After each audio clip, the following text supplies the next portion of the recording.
ไข้ยุงลายหรือที่เราเคยฮู้ผ่านมาว่าไข้เลือดออกสามารถป้องกันได้ง่ายๆเพียงแต่ทานปฏิบัติดังนี้ 1. ปิดฝาภาชนะที่เก็บน้ำในเฮือนและนอกเฮือนเพื่อบ่ให้ยุงมาไข่ใส่ 2. เปลี่ยนน้ำในภาชนะเช่นเต้าดอกไม้น้ำห้องตินตู้ถาดห้องจอกน้ำ 3. ปล่อยป่าหางนกยุงเพื่อกินนอนน้ำ 4. ปรับปรุงการอนามัยสิ่งแวดล้อมอ้อมเฮือนบ่ให้มีกระปุกระป๋องอย่างติดรถเก่าที่ข้างน้ำ 5. ปฏิบัติให้เป็นนิสัยประจำทุกๆอาทิตย์ถ้าเป็นไข้บ่ให้ซื้อยามากินเองบ่ไปปิ่นป่วยอยู่ตามบ้านเฮือนให้ไปพบแพทย์หมอเพื่อปิ่นป่วยอยู่ห้องหมอหรือสุขศาลาใกล้บ้านทานเพียงเท่านี้คนในครอบครัวและในชุมชนของทานก็ปราศจากการเป็นพยาธิไข้ยุงลายหรือพยาธิไข้เลือดออกด้วยความห่วงใยจากศูนย์ข่าวสารการแพทย์สุขศึกษากระทรวงสาธารณสุข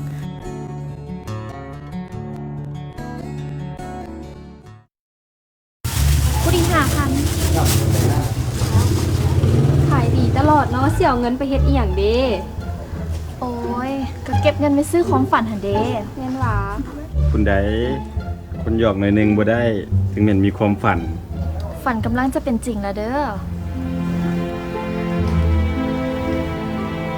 ตุ๋ยซื้อรถว่ะเอาไว้ขนเครื่องนะเอ้ยดีแล้วคือเอ้ยจะใส่มาใส่กะลำบากขนาดเลี้ยงลูกนะยังสิบ่พอกินละถ้าที่ซื้อรถคือโตนะแห้งแล้วมึงมีปัญญาดอก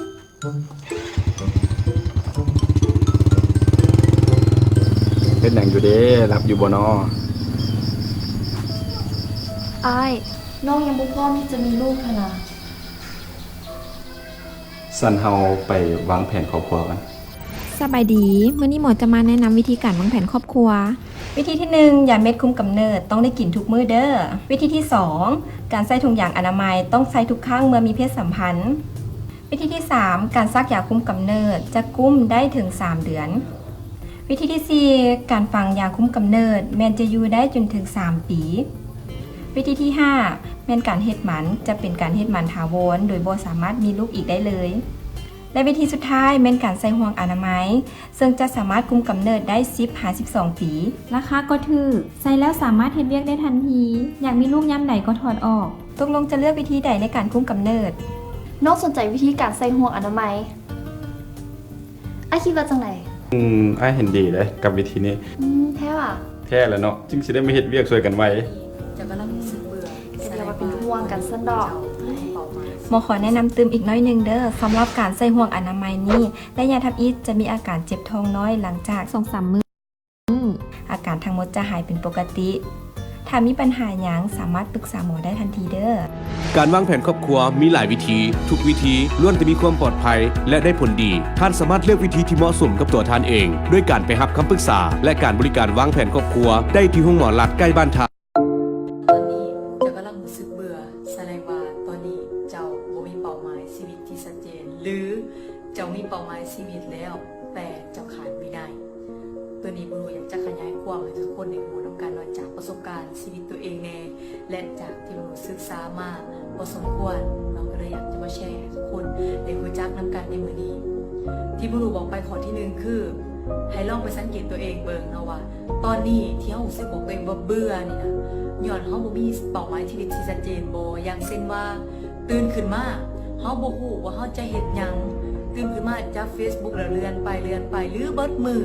นางไปเบิดมือแล้วบ่ฮู้ว่าเฮ็ดหยังแล้วบ่ได้เรียกเป็นชิ้นเป็นอันนั้นคือบทที่พิสูจน์ว่าเฮามีเป้าหมายชีวิตที่ชัดเจนดังนั้นเฮาจะต้องได้กลับมาประเมินตัวเองเบิ่งว่าสิ่งที่เฮาเฮ็ดปัจจุบันมันเป็นสิ่งที่เฮาเบื่อบ่เป็นสิ่งที่ให้เฮาบ่อยากไปก้าวขาเพศแนวอื่นเป็นสิ่งที่ให้เฮาไปฟังเพลงที่มันเกิดประโยชน์ไปเบิ่งหนังที่มันเกิดประโยชน์ต่อ mindset เฮาต่อเซลล์ประสาทเฮาหรือเป็นสิ่งที่มันจะเฮ็ดให้เฮาแบบอยากไปกินอาหารที่มันแบบบ่ดีต่อสุขภาพเฮาจังซี่ล่ะอันนี้ถ้าให้มี mindset แบบนี้เกิดขึ้นอยู่แสดงว่านั่นล่ะเนาะตอนนี้เฮากำลังเริ่มบ่ชัดเจนกับตัวเองแล้วบ่ฮู้ว่าตัวเองจะเฮ็ดหยังอันนั้นคือตัวที่1เนาะแล้วมาเบิ่งตัวที่2สาเหตุที่ให้คนเรารู้สึกเบื่ออีกคือ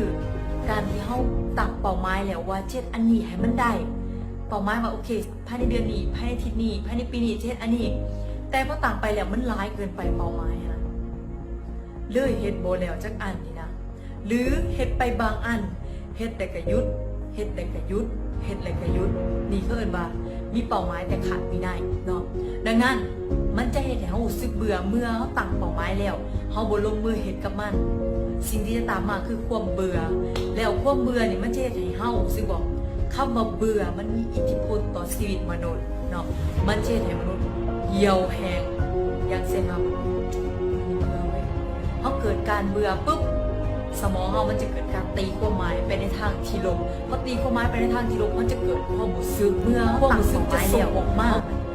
เป็นการกระทำอย่างเช่นการกระทำมันมีหลายแบบส่งออกมาผ่านความคิดส่งออกมาผ่านคำเมาส่งออกมาผ่านการใส่ไม้มือการกระทำแล้วการกระทำมันมี3แบบคิดบอกเห็นเนาะ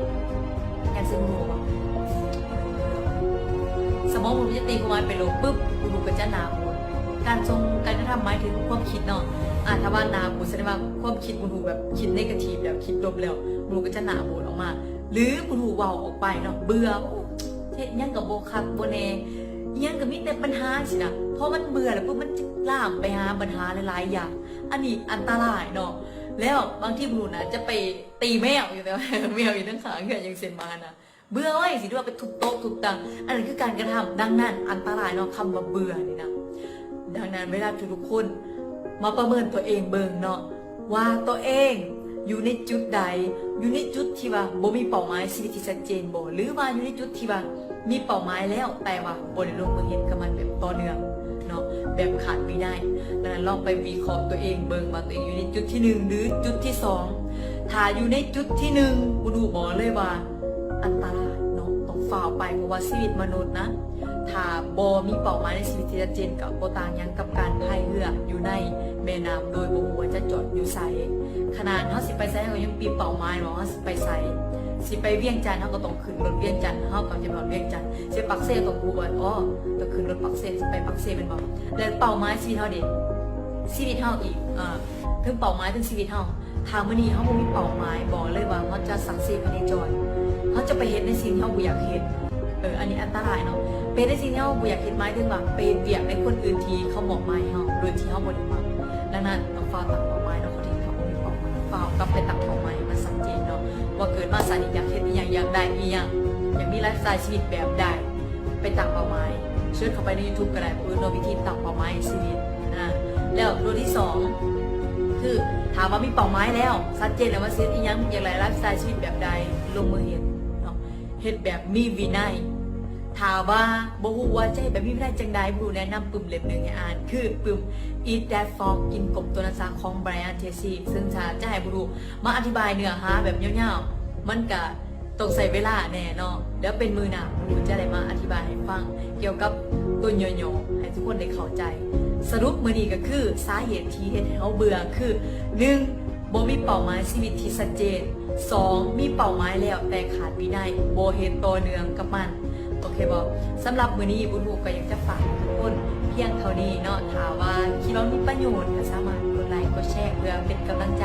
ให้บุญฮูเฮ็ดคลิปดีๆแบบนี้ออกมาได้บุญฮูอรุณพงษ์เรียนแพชชั่นเป็นวันนี้เข้าใจ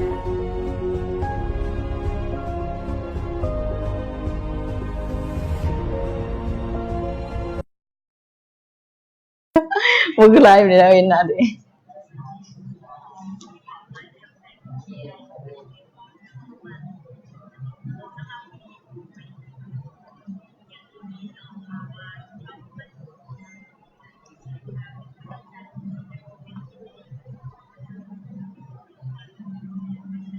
โอเคสวัสดีสำหรับไลฟ์วันนี้เนาะก็จะแปลกๆหน่อยนึงเนาะแต่ว่าเขาจะมาให้ทุกคนได้ฮู้สิ่งแปลกๆสิ่งใหม่ๆว่าเฮ้ยเป็นหยังมาเบิ่งไลฟ์บ่ฮู้แต่ละเทื่อคือเห็นแตหน้าบ่ฮู้เนาะแต่คือมีโฆษณาขึ้นคือมีหยังขึ้นก็มื้อนี้เองก็เป็นไลฟ์พิเศษเนาะที่อยากจะให้ทุกคนได้ฮู้มองอีกแบบนึงว่าเฮ้ยจะมีผู้ที่จะมาสัมภาษณ์บุญฮูอยู่ในช่องของบุญฮูเองหรือว่าอยู่ในเพจของบุญฮูเนาะจะเป็นแนวใดจักหน่อยเนาะเขาจะได้ฮู้ว่าผู้ที่จะมาสัมภาษณ์บุญฮูหรือว่าจะมานั่งโอ้ร่วมกันนี่จะเป็นผู้ใดแล้วมาจากไสจักหน่อยได้ฮู้เนาะสำหรับมื้อนี้จะบ่อยฟังข่าวๆเนาะก็คือจะเป็นไลฟ์พิเศษ ให้ทุกคนได้มารู้จักตัวตนที่แท้จริงของบุญฮู้ว่าบุญฮู้เฮ็ดอีหยังอยู่บุญฮู้มันผู้ใดมาแต่ไสเพราะว่าการจะแปลกๆอยู่เนาะ คือมาสัมผัสในช่องตัวเองแต่ว่าก็บ่ต้องแปลกเนาะเพราะว่าบางคนอาจจะบ่ฮู้บุญฮู้มาแต่ต้นมาสิไปบางคนก็เข้ามาติดตามใหม่ดังนั้นไลฟ์มื้อนี้ก็พิเศษให้ทุกคนเลยเนาะจะได้มาโอโลบมาถามใครมีคำถามหยังก็เปิดให้ถามเลยในมื้อนี้โอเคสำหรับมื้อนี้เนาะก็บ่แม่นบุญฮู้มาผู้เดียวแทนที่จะเป็นไอซัมเมอร์อินโทรแล้วบุญฮู้อินโทรแต่ก็ยังโอเคไปพบกับไอซัมเมอร์กันเลยเนาะผู้ที่จะมานั่งโอโลมกับบุญฮู้โอเคพบเลย จ้าสบายดี โอเคสวัสดี สบายดีท่านผู้ชมทุกคนที่ติดตามแฟนเพจของบุญฮู้หรือว่าอาจารย์บุญฮู้อยู่ โอ้อาจารย์ ณปัจจุบันนี้ โอเค ไอเอิ้นได้เต็มปากว่ามันอาจารย์ ขอบใจ เจ้าเพราะว่าเป็นเขาว่าเป็นไลฟ์พิเศษคือที่บุญฮู้ได้เว่าไป ว่าโดยปกติเคยคือบอกว่าถ้าสมมติว่ารายการใดรายการหนึ่งเขาซีเซิร์นเขาไปสัมภาษณ์เขาต้องเซิร์นไปออกรายการหรือซ่องกัน แม เจ้า น แต่มื้อนี้เขามาแปลกหากมีแผนมาเคาะประตูบ้านเนาะเขาเอิ้นว่าหากมีแผนออนทัวร์มาเคาะประตูบ้านคือมาเยี่ยมบ้านของบุญฮู้ในการไลฟ์มาเบิ่งว่าบรรดาลูกศิษย์หรือบรรดาแฟนคลับของอาจารย์บุญฮู้น่าฮักซำใดแล้วก็มาลุ้นกันถึงทัศนคติในหลายๆอย่างที่หลายคนอาจจะยังบ่ฮู้เพราะว่า 30,000 กว่าคนเพิ่นว่า 30,000 คนที่ติดตามเพจของอาจารย์บุญฮู้อยู่เอาก็เลยเอิ้นอ่อนน้องกันได้ไปเนาะจะนำมาน้องกันได้ เจ้า ชื่อห่างเหินกันจะได้บ่ ขอแนะนำตัวเองบัดนึงเนาะ โอเคเอาเลย ไอ้ชื่อวันธนากุณวันเนาะขอแนะนำตัวเองกับทุกๆคนเลยว่าเอิ้นอาจารย์ซัมเมอร์ก็ได้หรือเอิ้นไอ้ซัมเมอร์ก็ได้เนาะเฮามาจากฮักมีแผนเพจฮักมีแผนเนาะก็คือเป็นเพจนึงที่เป็นเพจที่ให้ความรู้ด้านสุขภาพรวมไปถึงเรื่องเขาเอิ้นว่าวาไรตี้ความรู้ต่างๆให้แก่วัยหนุ่มเนาะซึ่งว่าแน่นอนมันก็เป็นการเชื่อมโยงกัน คือบุญฮู้เองก็ให้ข้อมูลกับวัยหนุ่มเกี่ยวกับการสร้างแรงบันดาลใจอื่นเฮาก็เลยว่าลองมาเฮ็ดในสิ่งใหม่ๆเบิ่งเนาะเบิ่งว่ามันสิได้ผลตอบรับแนวใดอันนี้เป็นสิ่งสำคัญเนาะฮักมีแผนก็แม่นเป็นกิจกรรมที่เฮ็ดเพื่อสังคมนี่แหละเนาะโดยปกติเฮาก็จะมีเพจชื่อว่าฮักมีแผนแล้วก็มีเว็บไซต์ชื่อว่าฮักมีแผนแล้วนั่นก็จะมีข้อมูลข่าวสารต่างๆเกี่ยวกับสุขภาพเกี่ยวกับการวางแผนครอบครัวเกี่ยวกับเรื่องสิทธิของวัยหนุ่มต่างๆอันนี้ก็เป็นสิ่งที่ว่าเฮามาเยี่ยมฮักมีแผนมาเยี่ยมบุญฮู้เนาะแล้วก็ขอบใจทุกๆคนที่ติดตามก็ถือว่ามื้อนี้ก็จะเป็นอีกหนึ่งมื้อพิเศษที่เฮามาเจาะลึกกับคำว่าบุญฮู้น้องบุญฮู้หรืออาจารย์น้องบุญฮู้เนาะเอามาเปลี่ยนอาจารย์น้องบุญฮู้มีหลายคนอื่นอาจารย์น้องซึ่งว่าเฮาสิมาสัมภาษณ์ว่าที่ไปที่มาของบุญฮู้ก่อนจะมาฮอดปัจจุบันนี้เฮ็ดหยังมาก่อนและแนวใดและคำว่าเปลี่ยนแนวคิดเปลี่ยนความมักให้กลายเป็นเงินเปลี่ยนแพชชั่นเป็นมันนี่เปลี่ยนแพชชั่นเป็นมันนี่มันได้มาแต่ไสโอเคแล้วคนอื่นสินำใช้เทคนิคนี่นะไปได้จังได๋ความจริงว่าคือมีหลายคนเนาะมักว่าบุญฮู้ยังเป็นเด็กน้อยอยู่มั่นใจได้จังได๋ว่าเจ้าเฮ็ดคลิปสอนคนเจ้ามาไลฟ์สอนคนเจ้าเอาความมั่นใจมาแต่ไสแต่อันนี้ขอบอกกับทุกๆคนเลยว่าไอ้ซัมเมอร์เนาะก็เป็นอีกผู้นึงที่ได้ความรู้จากบุญฮู้เช่นกันเนาะก็ติดตามไลฟ์อยู่แล้วก็กล้าเว้าเลยว่าน้องสาวที่นะฮะคนนี้เนี่ยบ่ธรรมดาเนาะกล้าเว้ากับทุกคนเลยว่าบ่ธรรมดาแล้วความรู้ที่เราแบ่งปันนะเป็นสิ่งที่เอาไปใช้ได้แท้เพราะเขาเองคือสมมุติได้เองเนาะอายุซ้ำนี้แล้วก็มั่นใจว่าตัวเองเก่งตัวเองมีประสบการณ์มีอีโก้สูงว่าซั่นไปแต่เมื่อเฮาลองเปลี่ยนทัศนคติเบิ่งมาเรียนรู้สิ่งใหม่ๆก็ได้รู้ว่าในมุมมองของคนที่เขาศึกษาเขาสอนคนก็มีสิ่งดีที่เฮาสามารถนำใช้ได้เว้าหลายบ่นี่ ไปกันได้เว้าหลายบ่นี่ถ้าเป็นแบบนี้ไปกันได้แต่ถ้าบ่เว้านี่เด้อนี่ไปกันยากโอเคก็ถือว่าอย่าเฮามาทักทายกับคนที่อยู่ไลฟ์ในไลฟ์ก่อนเนาะว่าโอเคโหดใจแล้วเนาะจะผู้ใดเข้ามาเลยล่ะเดี๋ยวบุรุษปักหมุดให้เนาะจ้ะเดี๋ยวบุรุษปักหมุดให้ผู้ใดที่อยากจะไปติดตามฮักมีแฟนต้องคือปักบ่ได้ รบกวนแอดมินเฮาปักให้เนี่ยปักหมุดฮักมีแฟนให้เนี่ยมื้อนี้พิเศษเฮาบ่ได้มาล้มกันละล่ะเฮามีของมาแจกพร้อมเฮามีอย่างไรบ่เห็นว่าฮักมีแฟนมายามทั้งทีต้องมีแนวแจกแนวแถม2อย่างนี่เนาะหลายรางวัลเลยมีกระติกน้ำแม่นมีติ๊กน้ำแล้วก็มีเสื้อ นี่เด้อ แม่นแล้วก็มีเสื้อ มีแผ แม่ น เนาะกติกาการได้รับก็มีแต่อันนี้นึง อือฮึ เนาะก็คือถามคำถามที่ถูกใจบนหู้ อ้าว ถาม แจกน้องแจกเลยมันบอก ถามคำถามที่ถูกใจบนหู้แล้วเอาที่แจก อ๋อโอเค แล้วกติกาต่อมาก็คือต้องได้แชร์ อ๋อแช่ โดยปกติเขาแชร์นั่นแหละบนหู้ปกติ โอ้ อ่า ยังไงเลยเนาะสำหรับผู้ใดที่อยากมาวิสิต อืม ได้รับของรางวัลจากเฮาเอาง่ายๆเลยเอาแชร์เอาไปผู้ละ2แชร์เนาะ คนละ2แชร์ ผู้ใดอยากแชร์ไลค์ก็สุดแต่ว่า แม่น 2แชร์เนาะแชร์ลงกลุ่มก็ได้หรือแชร์ไป Facebook ส่วนตัวเฮาก็ได้เนาะ แม่น มีแต่แชร์ออกไปแล้วก็บ่รวมตอบคำถามเอารางวัล หนึ่งก็คือ แชร์ อือฮึ ตั้งคำถามแล้วก็ อืม ขออนุญาตให้ไปกดไลค์เพจทางมีแผนเด้อ แม่น โอเค แอดมินเขาปักหมุดให้แล้วบอกว่าที่ปักบ่ได้ หมดหน่อย ปักให้ไหนปักให้ไหนเด้อปักทางมีแผนให้ไหน โอเค ถือว่าไปกดไลค์น้ำกันแล้วเขาก็สิแจก อือฮึ บ่มีจำกัดเนาะแล้วแต่เขาสิเลือก4-5รางวัลแล้ว แม่นบ่ แต่เนาะเขามีหลายวันนี้เขามา5วันนู้นเขาจ่ายปั๊ม อ๋อ โอเค โอเค บ่เสียเวลาเนาะถือว่า อือฮึ เฮามาเข้าเรื่องราวก่อนจ้ากับ อือฮึ หลายคนที่ยังบ่รู้จักสบายดีบ่ทุกคนสบายดี เขามาหลายแหละ ว่ามี FC อาจารย์บุญฮู้เด้คนเก่งโอ้ยมี FC เสมอความขอบใจ เอ้ยบุถูกกับแชร์กันติแหละบอกให้แต่เขาแชร์ห้องบ่แชร์บ่ได้เนาะ ตื่นเต้น แล้วเขาก็แชร์กัน โอเคในมื้อนี้เฮาก็สิมาล้มกันว่าคำว่าเปลี่ยนแคปชั่น อือฮึ ให้เป็นมันนี่ สิเปลี่ยนจังใด สิเปลี่ยนจังใด แล้วบุญฮู้เปลี่ยนจังใดเพราะว่าก่อนเฮาสิไปบอกคนอื่นเฮาต้องมาฮู้ว่า หัวเฮานี่เปลี่ยน เฮานี่เปลี่ยนจังใดก่อนมันสิได้สำนั้นเริ่มเลยซะเนาะ หลายคนที่ยังบ่ฮู้ว่าอาจารย์บุญฮู้แม่นไผมาแต่ไสเฮ็ดหยังเมื่อก่อนอยากให้แนะนำตนเอง คืนใหม่แปลกเนาะแนะนำตนเองให้กับคนที่ติดตามเพจตัวเองคืนใหม่โอเคอ่ะ โอเค เจ้า สบายดีเป็นทางการอีกคืออะไรเนาะ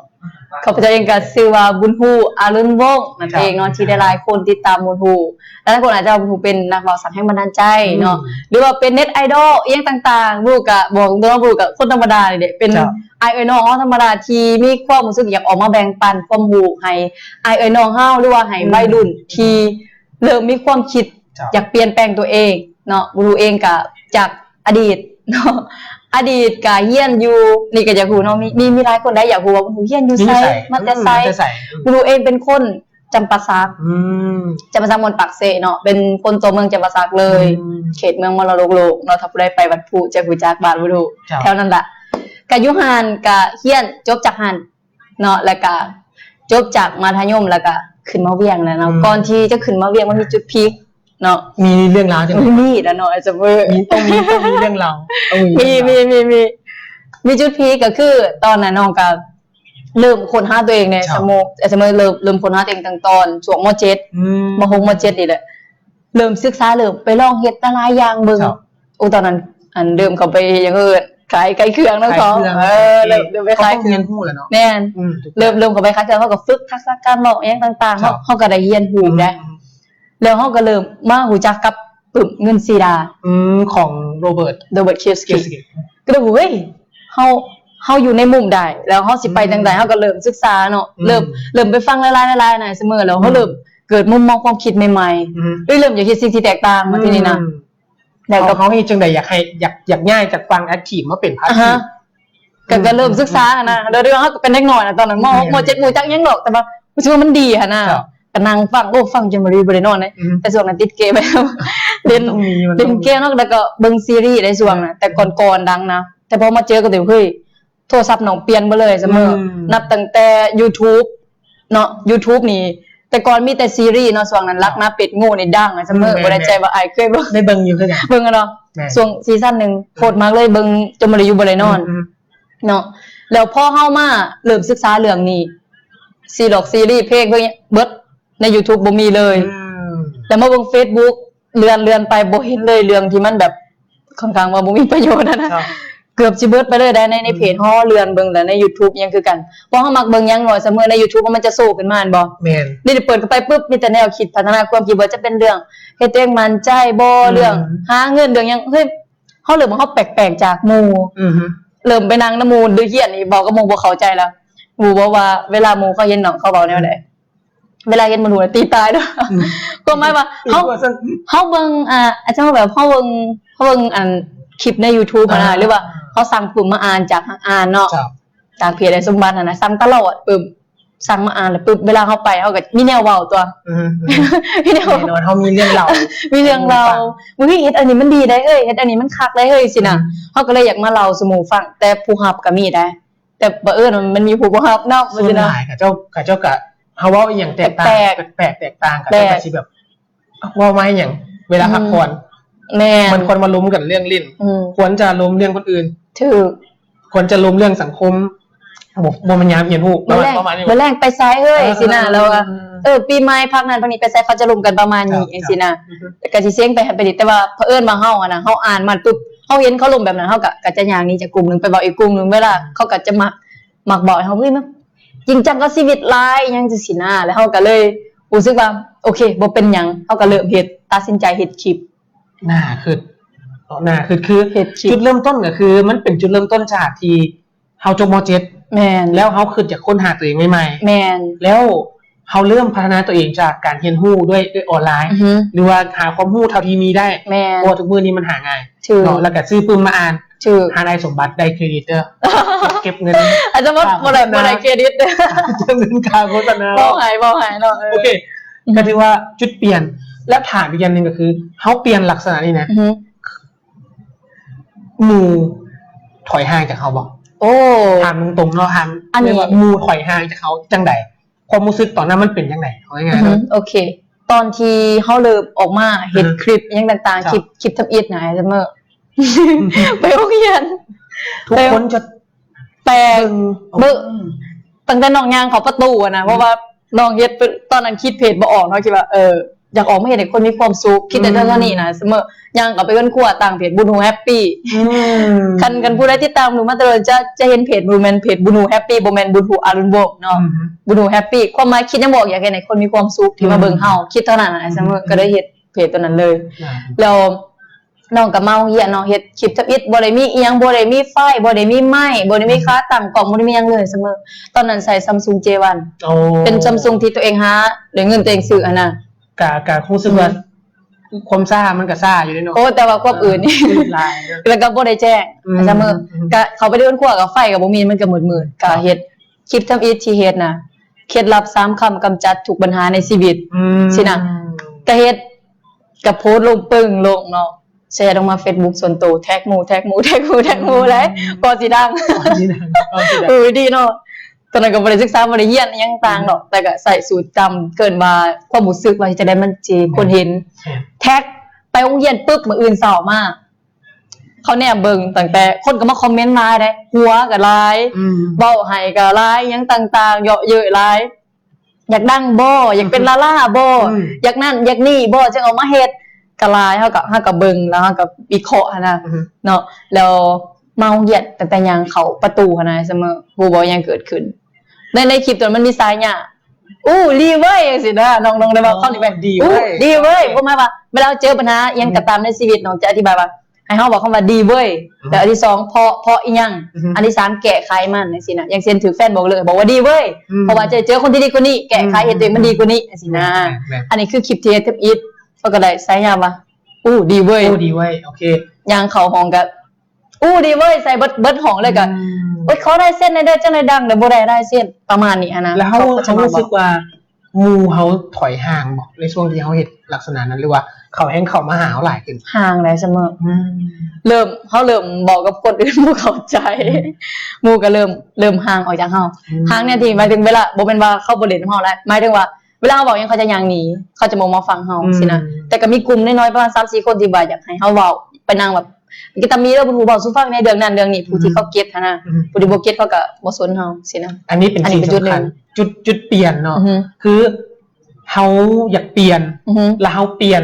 แต่แน่นอนว่าสิ่งที่เฮาเปลี่ยนมันจะต้องกระทบกับหลายคนที่อยู่รอบข้างเฮาแม่นแล้วบางคนก็เจ้าก็เข้าใจบางคนเขาก็บ่เข้าใจเอาง่ายๆคือคันเฮาเฮ็ดเรื่องที่บ่คือหมู่แม่นหมู่จะเบิ่งเฮาสองแง่ก็คือดีและบ่ดีอันนี้เป็นสิ่งที่เป็นปกติธรรมชาติปกติเด้อตัวนี้แล้วถามว่าความฝันของเฮาตอนนั้นกับตอนนี้ยังคือเก่าบ่ตั้งแต่ต้นมันเป็นจังได๋แล้วตอนนี้ความฝันของวุฒิฮู้ยังเป็นจังได๋อยู่โอเค โอ้สำหรับความฝันหน่อยเสมอตอนนั้นเฮาก็คิดว่าเฮาอยากออกมาให้ข้อมูลให้ความรู้ดีๆเนาะเพราะว่าที่เฮาไปติดตามอาจารย์แต่ละคนอยู่ไทยเฮ้ยอยู่ไทยก็ยังเฮ็ดได้อยู่ลาวไปลองอยากเฮ็ดเบิ่งหั่นนะใครจะสิบ่ได้เรียนรู้ไปเฮาคิดว่านี่ก็คิดว่าอยากออกมาแนะนำออกมาให้ข้อคิดดีๆจังซี่นะคิดเพียงส่ำนี้นะเสมอในใจตอนนั้นก็อยากไปเป็นนักจิตวิทยาเนาะพอติดตามจะได้เป็นนักจิตวิทยาอย่างเช่นพี่คุณเขามาสเตอร์ป๊อปเฮาติดตามเนาะแล้วเฮามีความคิดว่าอยากเป็นนักจิตวิทยาบัดนี้มาเฮาก็เริ่มศึกษาเรื่อง mindset เรื่องขอคิดหยังต่างๆมาพอเฮ็ดไปในระดับนึงเริ่มมีคนติดตามหลายสิเนาะเฮาขึ้นมาเวียงเนาะขึ้นมาเวียงแล้วก็มีทีมงานเนาะมารู้จักกับทีมงานแล้วก็มีจังไอติโนเนาะมารู้จักกันไอมิไซจังซี่นะก็เปิดบริษัทนำกันเฮ็ดร่วมกันเนาะก็พากันไปถ่ายคลิปอยู่หั่นอยู่นี่สินะเฮาก็เริ่มมีคนรู้จักหลายขึ้นแล้วเฮาก็เริ่มออกมาเฮ็ดเวียกหลายๆอย่างมาเท่านี้เนาะอย่างเช่นเฮาก็ออกมาช่วยอาจารย์ทองดีเนาะแล้วก็ออกมาเป็นการตลาดให้กับแต่ละโรงเรียนที่เฮาเฮ็ดจังซี่นะเกิดให้ธุรกิจเขาสามารถขยายตัวได้อันนี้ก็เป็นประสบการณ์นึงที่เราสัมผัสอันนั้นคือมันก็เกี่ยวกับความฝันเฮาเบิดเลยก่อนที่เฮาจะย่างไปหาความฝันเฮาหลายหั่นน่ะมันจะต้องได้ผ่านหลายๆอย่างแต่เฮาเป้าหมายมันอยากเป็นนักจิตวิทยาแต่สิ่งที่มาเฮ็ดมันก็มีความเกี่ยวข้องกันหมายถึงว่ามันบ่จะบ่ลอยนะเสมอมันจะว่าอยากเฮ็ดอันนี้อยากเป็นอันนี้มันจะบ่ตรงเลยปึ๊บได้เฮ็ดสิ่งนั้นเลยมันจะต้องเลยผ่านสิ่งที่เฮาบ่มักสิ่งที่เฮาแบบเฮ้ยมันบ่แม่นจริงซ้ายเฮาเลยแต่เฮาจะต้องไปเฮ็ดมันจังซี่นะแต่ก็แน่นอนว่าคนเฮาความฝันกับความเป็นจริงมันต่างกันคือคุณฮู้ว่าอยากว่าให้หลายคนเลยว่าคำว่าความฝันกับความจริงมันต่างกันบ่ว่าความฝันเฮาคือจะเฮ็ดอันนี้แต่ความเป็นจริงเฮาต้องได้เฮ็ดต้องได้ผ่านหลายอย่างเรื่องว่าความจำเป็นกับความคิดบางคนก็เจ้าจำเป็นต้องได้เฮ็ดเรื่องนี้ไปก่อนเพื่อเมื่อไหร่ที่กับเจ้าพร้อมก็เจ้าจะ move ออกจากบอนที่คำว่าจำเป็นมาเป็นสิ่งที่เขาจะเฮ็ดแม่นแต่ว่าณตอนนี้บางเทื่อเขาก็เฮ็ดยังบ่ได้เทื่อคันสิชิม 100% ก็มันก็ยังมีหลายอย่างมันบ่อันนี้ก็เป็นสิ่งที่สำคัญเนาะผู้ใดที่ติดตามบุญฮู้อยู่ตอนนี้ปกติใช้บวกหยังบวก1บวก2หรือบวก3กด1กันวะกด1หรือกด2กด1ผู้ใดเห็นดีกับสิ่งที่บุญฮู้เว้าเนาะกด1ให้บุญฮู้กด1เข้ามาเนาะถ้าได้เห็นดีในสิ่งบ่ว่าคืออยากจะบอกสาวาเป็นวัยรุ่นเนาะที่ว่าอยากค้นหาตัวเองพบนะในคอร์สที่ว่ามาเรียนน้ำหนองส่วนใหญ่หรือว่าในเพจน้องจะแนะนำให้ไปลงมือเฮ็ดบางอย่างก่อนเนาะให้ไปลงมือเฮ็ดก่อนแล้วเฮาจะรู้ว่าอีหยังที่เฮาฮักกันแท้เพราะว่าบางทีการที่เฮาลงมือเฮ็ดเฮาอาจจะไปเจอสิ่งที่เฮาบ่มักแต่สิ่งที่เฮาบ่มักค่ะเด้บางทีมันอาจจะเป็นสิ่งที่เฮาถนัดเด้แล้วเฮาจะนำมันสิ่งนั้นน่ะมาเฮ็ดในสิ่งที่เฮาฮักได้คือสิว่าเฮาบ่เก่งเรื่องตัดต่อจังซี่น่ะหรือเฮาบ่เก่งเรื่องการเว้าแต่เผอิญว่าเฮาคันเฮาอยากไปเป็นแบบนั้นหลายอันเฮาต้องไปเฮ็ดสิ่งเหล่านี้ก่อนสิ่งที่เฮาบ่มักสิ่งที่มันกดดันสิ่งมันท้าทายอย่างต่างๆถ้าเฮาเฮ็ดได้แล้วปึ๊บสิ่งเหล่านี้มันจะเฮ็ดให้เฮาไปอยู่จุดนั้นได้ว่าการเรียนรู้แม่เนาะก่อนเฮาสิเป็นนายคนเฮาก็ต้องเรียนรู้จากการเป็นลูกน้องก่อนข้อนี้แม่นก่อนเฮาสิเป็นอื่นเนาะเฮาก็ต้องเรียนรู้กับองค์ประกอบที่มันมีอยู่ก่อนเพื่อเฮาสิเข้าใจสำคัญหลายเด้อันนี้เป็นความรู้ที่เฮาได้นำกันโดยแล้วหลายคนก็ยังสงสัยอยู่ว่าณปัจจุบันซะเฮาเฮ็ดอีหยังอยู่บุญฮู้เฮ็ดอีหยังโอเคเฮ็ดอีหยังแน่ไล่มาให้เบิ่งเลย1 2 3 4มื้อนี้มาเจาะลึกโอเคเจาะแบบเจาะลึกเลยโอเคสำหรับสิ่งที่เฮ็ดอยู่นี่เนาะหลายคนอาจจะว่าบุญฮู้คือเอามาบอกให้แรงบันดาลใจออกมาเฮ็ดอันการตลาดออนไลน์ว่าแนะนำเรื่องการเว้าเรื่องข้อคิดหลายอย่างแล้วอย่าฮู้ว่าเวียกแท้ๆที่บุญฮู้เฮ็ดให้อีสังแน่เนาะก่อนสิออกมานี่ได้เนาะหรือว่าสิได้มานั่งลบก็ได้ก็เคลียร์เวียกมาหลายเนาะสะดันมันไว้ฟ้าวมาหลายอย่างคือบุญฮู้เฮ็ดปัจจุบันเป็นเกี่ยวกับการศึกษาเนาะเป็นโรงเรียนซอยกับพ่อแม่เนาะชื่อแม่นลัคกี้บินเนาะถ้าผู้ใดเข้าไปเรียนจะเห็นบุญฮู้อยู่หั่นแหละเนาะชื่อโรงเรียนลัคกี้บินเป็นเอิ้นว่าเป็นศูนย์ฝึกภูมิวิชาชีพเนาะสอนเอิ้นว่าสอนเรื่องวิชาชีพให้เขาได้เอาไปใส่ต่อว่าจะเป็นด้านภาษาอังกฤษเนาะด้านภาษาจีนด้านคอมด้านเลขานุการในกับบัญชีรายได้เสมอหลายอย่างแม่นแล้วก็ว่าเป็นคอร์สวิชาชีพแม่นแล้วก็สายที่น้องสอนนำเนาะคือเกี่ยวกับพัฒนาชีวิตเป็นสายได้เสมอในโรงเรียนน่ะเป็นสายพัฒนาชีวิตคือสามารถเข้าไปเรียนนำรู้โรงเรียนได้เลยเป็นสายพัฒนาชีวิตต่อไปก็จะมีสอนแบบออฟไลน์นำเนาะก็จะมีเด็กน้อยมีผู้ใหญ่เข้าไปเรียนนำเขาจะเปิดให้นักเรียนเข้าไปก็จะมีฟรีมีเสียเงินหลายๆอย่างให้ไปแลกเปลี่ยนบางคนก็จะไปค้นหาตัวเองเนาะบางคนบ่ฮู้ว่าตัวเองถนัดหยังเขาไปจอยนํกันได้เนาะไปเบิ่งจังซี่นะเสมอเฮาก็จะมีช้อยให้เขาเลือกเนาะว่าเฮ้ยเป็นวัยรุ่นดงไก่เสมอก่อนที่เฮาจะเริ่มไอ้เสมอบอกว่าไอ้เสมอแอนตี้ในการเล่นเกม ตัวนี้แหละ แม่น แอนตี้ ก็เลยนี่แหละก็เป็นจุดหนึ่งเนาะกับเรื่องสิ่งเมาๆเนาะ ครับ สิ่งเสพติดอย่างต่างเฮากับมาลงกับพ่อแม่ก็ออกมาวางแผนกันว่าโอเคเฮาก็อยากให้หลุดพ้นลงในสังคมเฮาก็เลยเราก็จะเป็น แม่น ก็เราเป็นโรงเรียนขึ้นมาแล้วก็จัดเป็นคอร์สฝึกอบรมให้นักเรียนเข้ามาอย่างเช่นวัยรุ่นยุคใหม่จังซี่นะคือจังเลิกเรียนเนาะอย่างเช่นว่าเขาพักแรงจังซี่นะเขาบอกว่าสิไปเรียนอยู่ไสสิเฮ็ดอิหยังสิก็สามารถเข้ามาจอยมาเฮาได้เฮาจะเฮ็ดให้นักเรียนเข้ามาได้เปลี่ยนความรู้เรื่องนี้ ก็ถือว่าเป็นอีกหนึ่งแรงการเรียนรู้ที่สำคัญ โดย ผู้ใดสนใจอยากไปเรียนรู้น้ำเพิ่นก็ไปได้ โดย สรุปความมาโฆษณาให้ บอกอันนี้เป็นสิ่งที่เขา อันนี้คือสิ่ คว ง ร ที่ ส่งเสริมเนาะหนึ่งเปิดโรงเรียนเพื่อเป็นธุรกิจส่วนตัวกับครอบครัว โดย อันที่สอง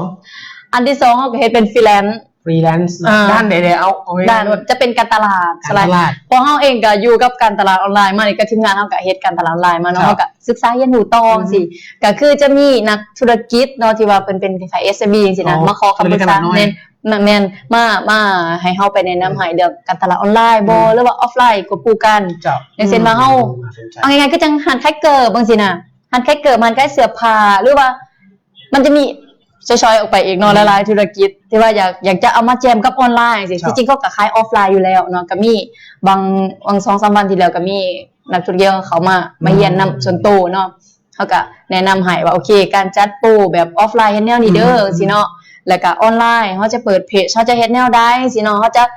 สร้างเพจให้มันเป็นความน่าเชื่อถือแล้วตั้งแต่ชื่อโปรไฟล์เนาะหน้าปกเขาจะจังได๋สินะแล้วก็องค์ประกอบของเพจเฮาแล้วก็เขาจะมาแนะนำอีกที่2การเขียนโพสต์ เจ้า จังซี่นะการยิงโฆษณา มื้อหน้ามาแนะนำหักนี้แทน โอ้ยยินดี มาแนะนำหักนี้แทน ยินดี เพื่อจะให้ไอ้ข้อมูลที่เราต้องการอยากจะส่งเข้าถึงวัยหนุ่มให้หลายที่สุดมื้อหน้าขอเชิญมาส่ง โอ้ยได้ยินดี โอเค โอเค มีฟรีแลนซ์มีธุรกิจส่วนตัวแล้ว ด้วย อันที่3มีอย่างอีก โอ้ หลายแห่ง สำหรับอันที่ ครับ 3เนาะตัวนี้มันก็จัดอยู่ในวงเรียนนำกันหั่นล่ะเนาะก็จะมีเกี่ยวกับวงเรียนเฮาก็มีสอนนำคือจังน้องก็สอนเป็นบางช่วงก็มักสอนเรื่องเพิ่นว่าเรื่องภาษาอังกฤษอีหยัง ครับ เนาะก็เข้าไปจอยกับอาจารย์เพิ่นอยู่วงเรียน เจ้า ก็มีสอนขึ้นสอนนำเป็นบางช่วง ถือว่าเฮ็ด3อย่างในมือเดียว แล้วยังเอาเวลาไปเฮ็ดเพจ อือฮึ ไลฟ์ให้คนได้ติดตาม ส่วนหลายเห็นเพิ่นไลฟ์เป็นตึก เด็กๆเพราะว่า ดึก เคลียร์เวียกแล้วบ่ได้เนาะแล้วก็มาเฮ็ดจังซี่นะ เจ้าอันนี้เป็นสิ่งที่บุญฮู้ได้เฮ็ด โดย ก็ถือว่าเป็นสิ่งที่น่าสมเสยและน่าสนใจ อือฮึ เพราะว่าการที่ผู้หญิงคนหนึงเฮ็ดเองหลายๆอย่างนี่บ่เป็นเรื่องธรรมดา โอ้ บ่แม่นเฮ็ดละต้องได้หาเวลาเรียนรู้ อือฮึแม่ หาเวลาในการแลกเปลี่ยนข้อมูลหาคอนเนคชั่นที่ดี ถูก การมีกลุ่ม แม่น บาง ละ ทีจะต้องเฮ็ดเรียกรวมกันใน อือฮึ ในกลุ่มที่เฮ็ดแนวที่คล้ายคือกัน แม่ อันนี้ก็ถือว่าต้องได้ใช้เวลาให้คุ้มค่าที่สุด ถูก แล้วอันนี้คือจริงที่อ้ายอยากถามว่าทุกคนอยากถามเลยว่าแล้วเฮามีอุปสรรคอีหยังบ่ในระยะตะกี้หรือที่ผ่านมา อือฮึ อุปสรรคเฮาเป็นแนวไหนแล้วเขาจัดการกับปัญหานี้แนวไหน โอเค ครับ สำหรับอุปสรรคถามว่ามนุษย์เฮาเนาะถ้าว่าเกิดมาน่ะหลายคนบอกว่าบ่อยากพบอุปสรรคบ่อยากพบปัญหาผู้บอกเลยว่าคันเฮาเว้าแบบนั้นออกมาอะนะแสดงว่าเฮาบ่อยากสำเร็จกับชีวิต เนาะเพราะว่าทุกๆความสำเร็จน่ะไอ้เสมอมันต้องผ่านอุปสรรค เจ้า เนาะผ่านการตัดสินใจเฮาก่อนตัดสินใจที่จะเฮ็ดสิ่งนั้นเนาะอย่างเช่นว่าเฮาอยากเก่งอังกฤษ เฮาอยากเว้าเก่ง เจ้า หลายคนว่าอยากสำเร็จเรื่องธุรกิจตัวนี้เฮาจะบ่ขอเว้าเนาะเฮาจะบ่เว้าเรื่องว่าโอเคสำหรับวัยรุ่นจะเบิ่งหลาย แม่น อยากเฮ็ดในสิ่งที่เราอยากเฮ็ดอะอยากเก่งอังกฤษอยากเก่งนั่นอยากเก่งนี่อยากเซ้งผ่านอยากนั่นอยากนี่ถ้าพี่เฮาอยากตัดสินใจก่อนเนาะตัดสินใจที่จะข้ามผ่านข้ออ้างที่ว่าเขาบ่เก่งดอกเขาเรียนบ่เก่งข่อยบ่งามเนาะเขาบ่มีทุนเขาบ่มีนั่นมีนี่คือหมู่สินะตัดมันออกแล้วก็ข้ามผ่านข้ออ้างนั้นมาสเต็ปที่2สิ่งที่จะเจอคืออุปสรรค อุปสรรค ความเจ็บปวด ถ้าบ่รู้เจอความท้าทายความเจ็บปวดความเอาจริงเอาจังความจดจ่ออะไรมันเป็นอุปสรรคเบิดไอ้เสมอบ่ได้หมายความว่ามีแต่คำเว้าดูถูกซื่อจะเป็นอุปสรรคคือเฮาไปเรียนสิ่งที่เฮาบ่อยากเรียนเป็นในสิ่งที่เฮาบ่อยากเรียนมันเกิดมาอุปสรรคดังนั้นถ้าว่ามื้อนี้ถ้าเฮาอยากสำเร็จน่ะเฮากล้าเลยบ่ที่จะตัดสินใจไปตัดสินใจข้ามผ่านข้ออ้างต่างๆแล้วตัดสินใจที่จะไปพบอุปสรรคกล้าเลยบ่ความสำเร็จมันก็คือความเจ็บปวดนะเสมอมันอยู่เฮียงกัน มันอยู่อย่าง ถ้ามื้อใดเฮาผ่านความเจ็บปวดไปได้ปึ๊บมันก็จะสำเร็จความสำเร็จเป็นสิ่งที่วางเปล่าแต่ความสำเร็จแท้คือมันต้องผ่านเจ็บปวดแต่บ่รู้มีวิธีแก้ไขมันอันนี้ความจริงไอ้เสมอ อันนี้ก็คือความจริง คือบุญฮู้ก็ต้องได้ผ่านแหละคือว่ามาว่าจากสายตาของคนแน่จากคำเว้าของคนจากกดดันจากสังคมอ้อมข้างบางเทื่อเขาอยากอยู่ในสังคมของหมู่บัดหมู่บ่ค่อยเข้าใจเขาบางเทื่อคือกีดกันก็มีหมู่อยากอยู่ใกล้แบบมาอีหยังมาเว้าหนิงหลายแม่นบ่แล้วบางเทื่อครอบครัวในระยะต้นๆก็อาจจะบ่ได้ส่งเสริมเขาขนาดนี้แม่นบ่แล้วก็รวมทั้งอื่นๆความฝันที่เขามีอื่นนั้นเป็นอุปสรรคของเขาเลยแต่คือบุญฮู้ว่าวันนึงเขาต้องย่างข้ามขัวทำอิฐคือมือก่อนการตัดสินใจของมือก่อนนี่ฟัง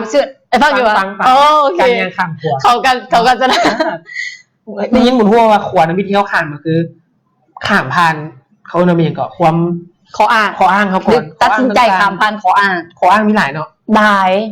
เขาบ่เก่งข่อยบ่งามข่อยมีทื่นข่อยบ่ได้ดอกอายุหลายอายุน้อยจังซี่นะขออ้างมีหลายอันนั้นขออ้างครับแล้วมาข้อที่2คืออุปสรรคข้อที่2คืออุปสรรคข้อที่3สำเร็จเท่านี้นึงมันมีแต่3อันเท่านั้นน่ะไอ้เสมอแต่ต้องบ่รู้ผ่านมันมาแล้วผ่านมาแล้วเนาะฉะนั้นแล้วคือหลายคนที่อยากสำเร็จจะต้องผ่านคือกันต้องการเจ็บปวดเอาง่ายๆผ่านด้วยกันแต่มีบางคนที่มักเดินทางอยู่สายกลางข่อยพอใจแล้วข่อยรู้สึกดีแล้วข่อยอยู่จังซี่ดีแล้วนั่นก็คือการเลือกของแต่ละคนแม่นบ่คือกันครับอันนี้เป็นสิ่งที่บุญฮู้ผ่านมาหลายคนก็ได้ติดตามหลายคนก็ได้ฮู้แต่ว่าเฮาก็บ่ฮู้ว่าอุปสรรคเบื้องลึกก่อนสิมาฮอดจุดนี้ของบุญฮู้มีหลายบ่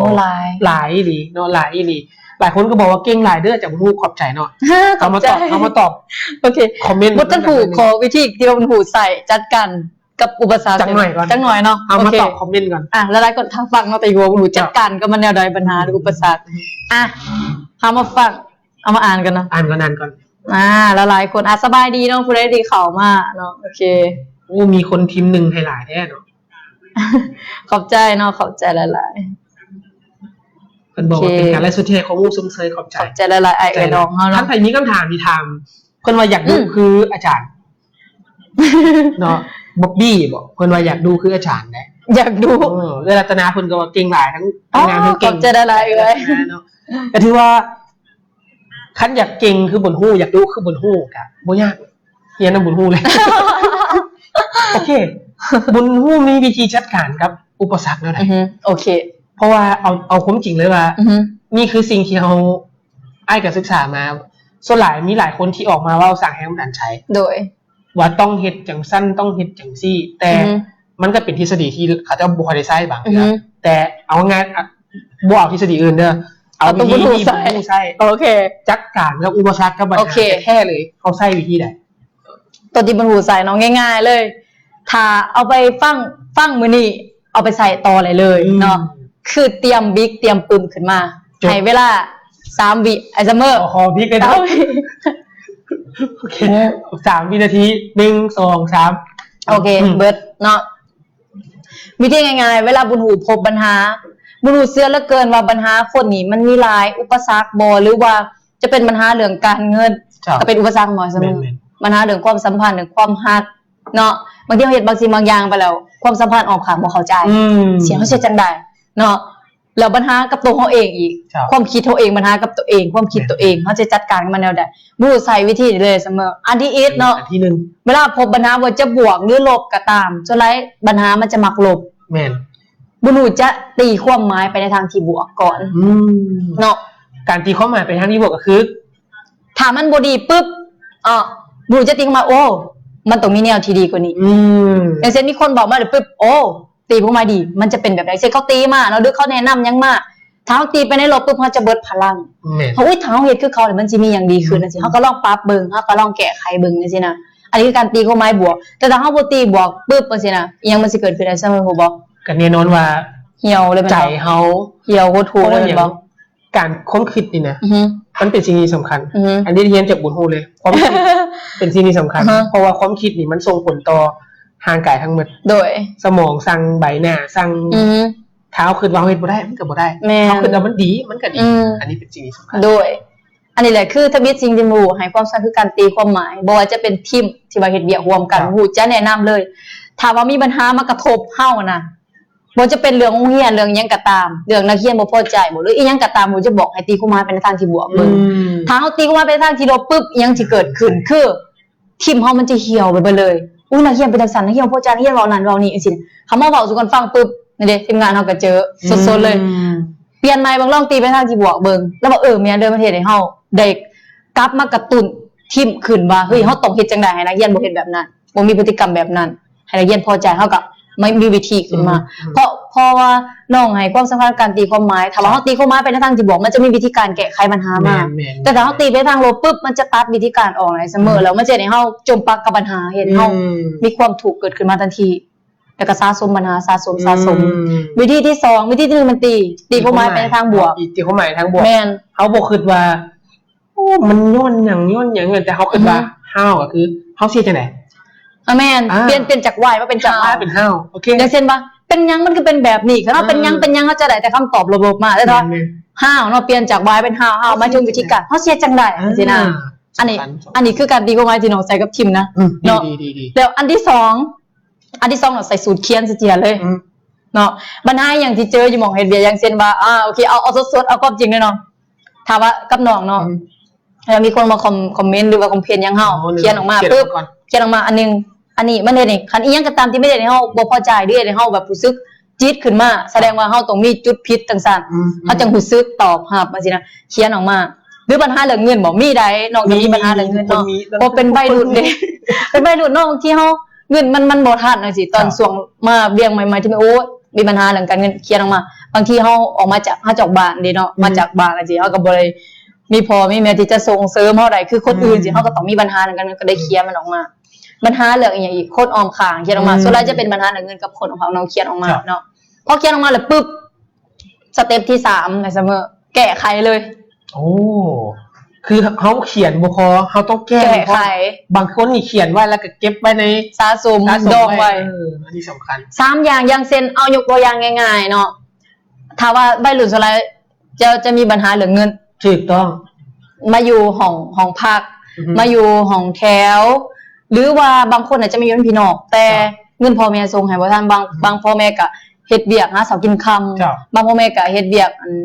นะก่อนจะไปส่งให้บ่ทันหรือว่าส่งให้แบบให้น้อยจังซี่เฮาก็เลยว่าเฮ้ยบางคนก็พ่อแม่ก็ส่งให้อยู่แล้วแต่ว่าก็อยากช่วยพ่อแม่ก็มีจังซี่นะไปช่วยพ่อแม่บางคนก็มีเงินมีฐานะเยอะแต่อยากหาเงินช่วยพ่อแม่แต่มีปัญหาเวลา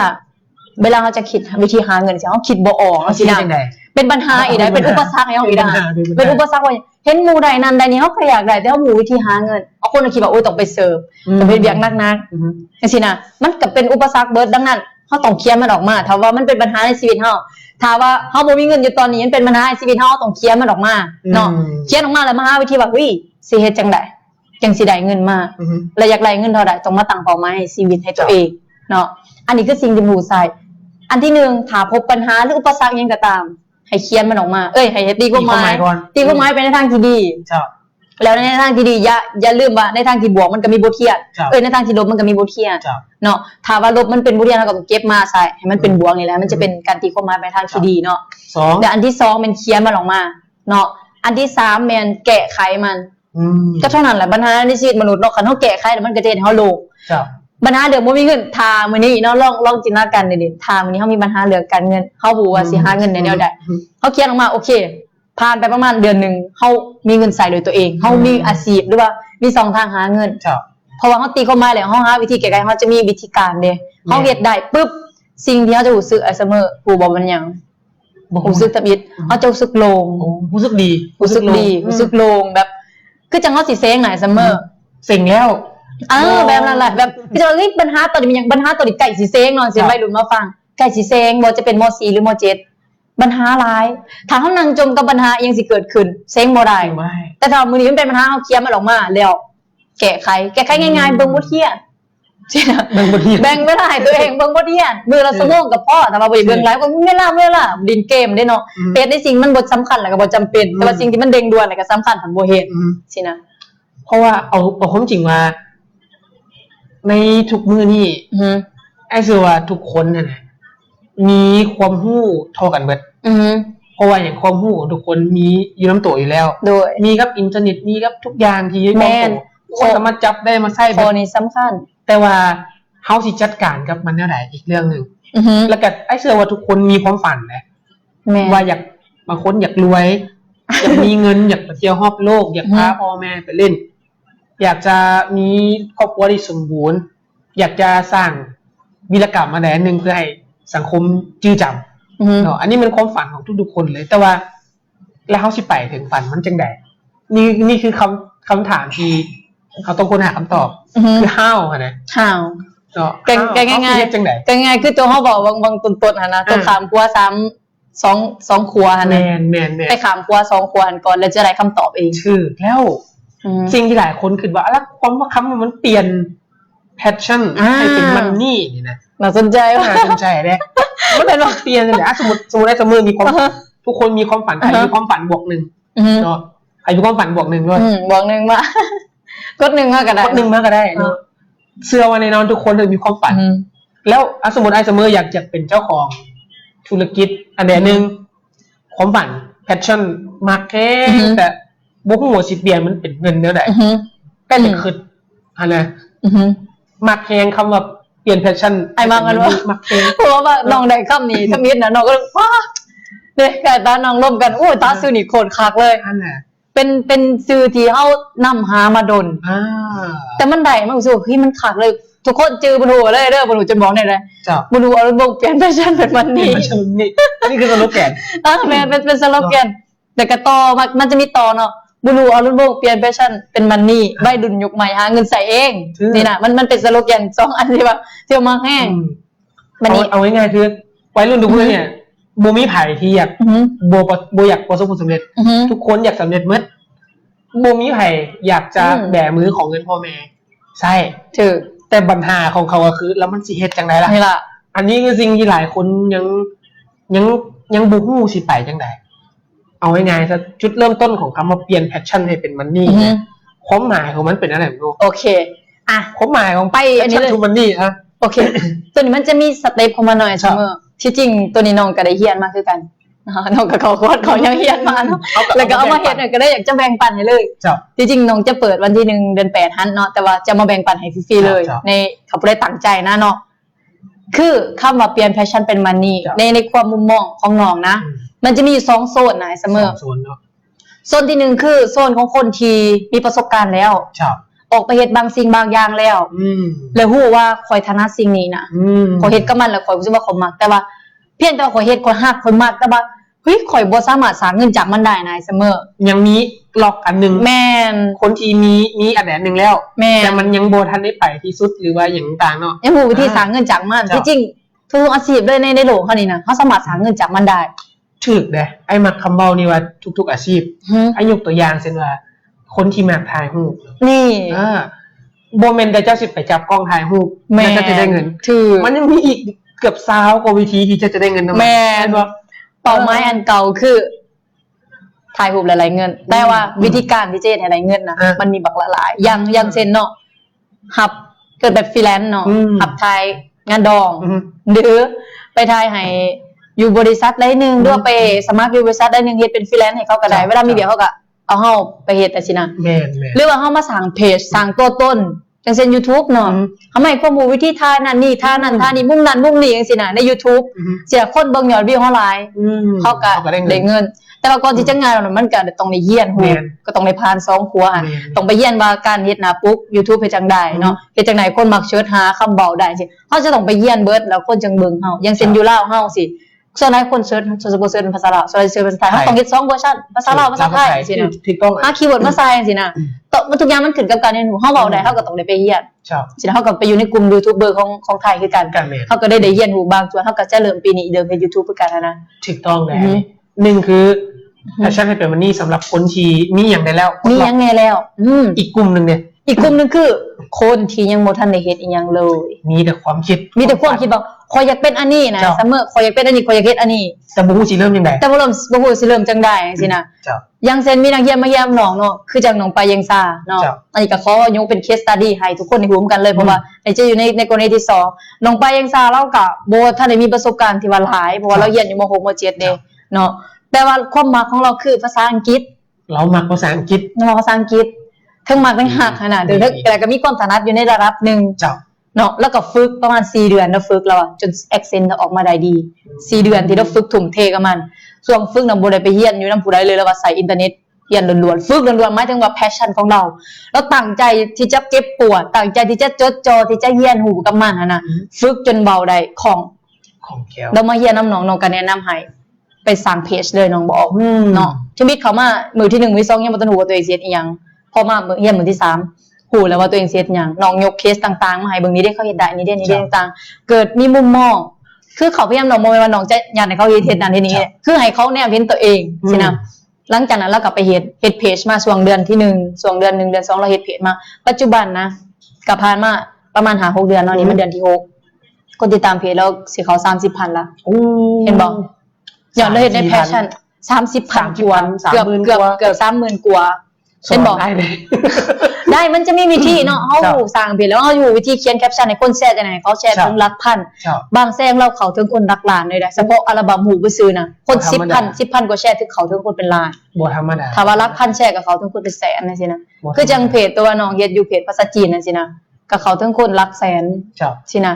ก็นี่คือจังน้องปาเนาะเราเป็นนักเขียนเรียนหูอย่างม.7เราบ่ได้มีประสบการณ์หยังเลยแต่เรามักบอกก็เลยว่าเฮ็ดสิ่งที่มักนี่แหละสิ่งที่ฮักนี่ไปนำถ้าเป็นสิ่งที่เราถนัดยิ่งเป็นการรีเด้อออกมาสร้างเพจแล้วก็ว่าฮู้สิ่งที่มันจะติดเนาะเวลาเราตัดสินใจให้บางอย่างมันเจออุปสรรคคือคนอื่นจะบ่เว้าให้เราบอกถ้าอายุน้อยเด้แม่นน้องก็ได้ทลายคอนี่ไปเลยในหมายใช่ป่ะเฮ้ยการที่เราจะเฮ็ดบางอย่างนะเฮาต้องเฮ็ดในสิ่งที่เฮาเฮ็ดได้แม่เฮาบ่จำเป็นต้องไปเฮ็ดในสิ่งที่เฮาเฮ็ดบ่ได้อย่างเช่นออกมาสอนภาษาอังกฤษอยู่ในหรือว่าออกมาแบ่งปันก็ได้เนาะใน Facebook จังซี่น่ะหากอยากถามว่าตอนนี้น้องเรียนบ่ได้ม.6 ม.7 โอเคน้องลองจินตนาการมึงน้องสามารถสอนเด็กน้อยอนุบาลได้บ่สามารถสอนเด็กน้อยป .1 ได้บ่ได้ป .5 เด้ม.1 ม.2 เด้น้องสอนได้บ่น้องอยู่ม.6 ม.7 น้องสอนได้แล้วว่าอ้าวน้องก็บ่จำเป็นต้องไปสอนคนปริญญาตรีปริญญาโทแม่น้องคิดว่าน้องเอาความรู้มาสอนเด็กน้อยที่เขาต่ำกว่าเฮาสินะที่เขาบ่ฮู้ที่เขาต้องการความรู้จากเฮาแล้วก็แม่นเนาะแล้วก็ออกมาจัดการมาเฮ็ดตามที่น้องบอกเรียนรู้แล้วก็บ่ได้เก่งได้เฮ็ดทะบิดเฮ็ดกับรูปทรงซึ่งงอๆอย่างต่างสีพื้นหลังตัวหนังสืออย่างต่างๆมันก็บ่ได้งามว่าซั่นไปแม่นเข้าใจบัดนี้มาพอเราเรียนรู้มาน้องก็ปรับน้องปาปรับตัวนี้เด้อปรับตัวนี้เด้อก็เดิมปรับสำคัญมันเป็นคนยอมรับฟังแล้วก็ปรับสุดท้ายรักแชร์พันแชร์กันไปถือว่าบ่ธรรมดากับวิธีการแนะนำคนแบบนี้การทลายกำแพงความย่านกับอายุกับสิ่งที่กระเจ้ามีมันสามารถเฮ็ดให้ในสิ่งที่กระเจ้ามักให้มันกลายเป็นมันนี่ได้อันนี้ปัจจุบันเราเปิดคอร์สเด้เห็นบ่เปิดคอร์สฝึกทักษะการเว้าภาษาอังกฤษที่อันประมาณ15บทนี่แหละเนาะ15บทหรือ20บทนี่นะจะเว้าภาษาอังกฤษได้เลยเพราะว่าเราฝึกโดยตัวเองนี่เราฝึกโดยวิธีธรรมศาสตร์เนาะคือฝึก4เดือนแล้วว่าสามารถ accent ได้เลยทำให้ยามเรา15 16เราจะเอาแต่เคล็ดลับที่เราเรียนได้ตัวเองนะมาสอนให้2แสนบ่หรือว่า50,000นี่บ่จือว่าเราเปิดเท่าใดคือถ้าอยากตั้งใจต้องเสียเงินแต่เราก็เปิดคอร์สฟรีน้องบอยเราเปิดคอร์สฟรีเนาะในกลุ่มฟรีของเราแล้วก็เปิดคนเรียนก็เกือบเขาหลักพันละคนเรียนฟรีนะแต่ว่าบ่เรียนเสียเงินนี่น้องยังบ่ทันได้ไปติดตามว่าฮอดไซต์แล้วนะแต่ว่าเราก็สร้างเงินให้เราแล้วแต่เรียนยังบ่ทันจบมันต้องค่อยๆไปเห็นบ่แล้วในสิ่งที่บุญฮู้ว่าไอ้เห็นดีนำเลยว่าแต่ละคนที่กับเจ้ากำลังหาตัวตนก็ได้อยู่จื้อไว้เลยว่าแฮงเจ้าหาพบไว้เท่าใดถูกแฮงได้เปรียบกว่าคนอื่นหลายคนนั้นโคตรได้เปรียบเพราะอย่างเอาง่ายๆคือสมมุติอายุ30กับคนนี้กับตัวนี้แหละหาก็มาค้นพบตัวเองว่ามักอันนี้แต่ตรงกันข้ามคนที่อายุน้อยกว่าตัวเองเขาฮู้จักว่าข่อยมักและข่อยอยากเฮ็ดอันนี้ตั้งแต่อายุ14-15 ปีเขามีเวลาเหลือกว่าเฮา10 กว่าปีในการเฮ็ดให้มันไปสำเร็จอ้ายว่าเขามีเวลาหลายกว่ามีโอกาสพลาดหลายกว่าอ้ายพออ้ายพลาดอ้ายก็บ่มีโอกาสที่จะลุกง่ายๆสมมุติอ้ายอยากเป็นนักบินตัวเนี้ยก็เรียนบินเป็นบ่ถ้าสมมุติว่าโอ้บินบ่ได้ก็พลาดแล้วก็บ่อยากลุกขึ้นมาใหม่ละแล้วก็บ่เห็นเลยแล้วเมื่อยท้ออันบ่คือถ้าเฮาค้นพบตัวเองให้ไวเท่าใดโอกาสประสบการณ์กับสิ่งที่เราจะได้รับมันยิ่งหลายเท่านั้นเนาะอันนี้เห็นดีแล้วก็คือการเปลี่ยนแพชชั่นให้เป็นมันนี่เปลี่ยนความมักให้เป็นเงินได้จากอีหยังได้เอาง่ายๆแท้เริ่มต้นสิเปลี่ยนอีหยังก่อนคำว่าเปลี่ยนแพชชั่นต้องเปลี่ยนอีหยังก่อนเปลี่ยนแพชชั่นนะว่าเอาง่ายๆเนาะคันจริงๆมันจะเปลี่ยนแท้ๆนะคือเปลี่ยนความคิดนี่ละก่อนอันทิมอิทเลยไอ้ซัมเมอร์แล้วก็เปลี่ยนอย่างก่อนเปลี่ยนต้องเริ่มจากจะต้องเฮ็ดอีหยังก่อนเอาเปลี่ยนความคิดนี่ก่อนกล้าตัดสินใจก่อนไอ้เชื่อว่าหลายคนมีแพชชั่น มักเค้งอันนี้นี่นะ ก้าวข้ามแบบความหยาดเนาะในตัวเฮาใช่ไหมตัวนี้ล่ะ เขาต้องเปลี่ยนอันที่นึงมันความคิด แม่น เป็นบ่ เป็นความคิดแล้วก็เปลี่ยนจังได๋บัดนี้จอเลิกลงไปอีกสินะเปลี่ยนความคิดตั้งใจฟังดีๆเนาะเปลี่ยนความคิดในนาทีนี้หมายถึงกล้าตัดสินใจที่จะเฮ็ดได้แล้วกล้าที่จะที่จะเป็นกล้าตัดสินใจที่จะบ่สนคำบอกคนอื่นจังซี่นะเจ้าคือกล้าตัดสินใจที่จะเป็นก่อนกล้าตัดสินใจที่จะเป็นก่อนอย่างเช่นว่าอยากเก่งภาษาอังกฤษกล้าตัดสินใจที่จะเก่งก่อนอยากไล่เงิน100 ล้านนี่ก็กล้าตัดสินใจที่จะไปได้เงิน100 ล้านได้คนบ่กล้าคิดได้เสมออุ้ยศาสตร์นี่บ่มีโอกาสได้จับแล้วเงิน100 ล้านอันนี้อันตรายบ่กล้าตัดสินใจมันบ่กล้าตัดสินใจกล้าคิดกล้าเปลี่ยนหลังจากกล้าแล้วกล้าก่อนจังได๋ต่อกล้าแล้วปึ๊บหาวิธีการเนาะ บ่แม่นลงไปเฮ็ดเลยแล้วเด้บ่ฟ้าวคิดหาวิธีการก่อนหาวิธีการในที่ไปเรียนหูเบิ่งอยากเก่งเรื่องใดอยากเก่งเรื่องภาษาอังกฤษไปหาวิธีเรียนก่อนเนาะคือยกตัวอย่างง่ายๆรถสมมุติว่าข่อยอยากจะเปิดร้านอาหารบางคนมีเงินนะข่อยเปิดร้านอาหารปุ๊บทุกอย่างลงซื้อร้านอาหารปุ๊บเจ๋งเรามาตั้งคำถามว่าเป็นหยังจังสิไปเรียนหูใหม่ที่จังสิไปเรียนหูใหม่มันบ่ทันแล้วเห็นบ่1เปลี่ยนความคิด2หาวิธีการคือวิเคราะห์เรียนรู้ก่อนแม่นมันจังเซฟเวลาเฮาแม่นวิธีการนั่นแหละปึ๊บเฮาจะต้องมาวางแผนเจ้าวางแผนให้มาตั้งเป้าหมายให้แหละวางแผนตั้งเป้าหมายเนาะเฮาตัดสินใจแล้วว่าที่จะเฮ็ดอีกเท่าว่าตัดสินใจในที่มันต้องจินตนาการมาเฮาอยากเป็นอีหยังเฮาอยากเฮ็ดอีหยังมันจะมีอยู่ในหัวเฮาแหละเนาะตัดสินใจแล้วนะจังซี่น้องอยากเก่งภาษาอังกฤษอยากเฮ็ดอยากเป็นนั่นเป็นนี่อันนั้นน้องจะตัดสินใจโอเคการตัดสินใจที่เป็นมันจะเกิดความรู้สึกขึ้นมาบัดนี้ว่าเฮาจินตนาการเฮาว่าเฮาเป็นเดี๋ยวเฮาจะรู้สึกแนวใดเนาะแล้วพอเฮารู้สึกแล้วปึ๊บเฮาจะไปหาวิธีการว่าเฮาจะไปเฮ็ดสิ่งนั้นได้มันจะต้องไปเฮ็ดจังใดมันจะต้องผ่านอีหยังแน่กระบวนการอีหยังที่เฮาจะต้องได้เรียนรู้อีหยังแน่ทักษะอีหยังที่เฮาจะต้องมีเฮาจะต้องได้ไปฝึกมันเพราะเฮาจะบ่เก่งบาดเดียวเลยแต่เฮาจะเฮ็ดเฮาจะก้าวจากคนตัวน้อยๆคนนึงไปเป็นคนที่โตใหญ่แหละมันจะต้องข้ามด่านหลายด่านไป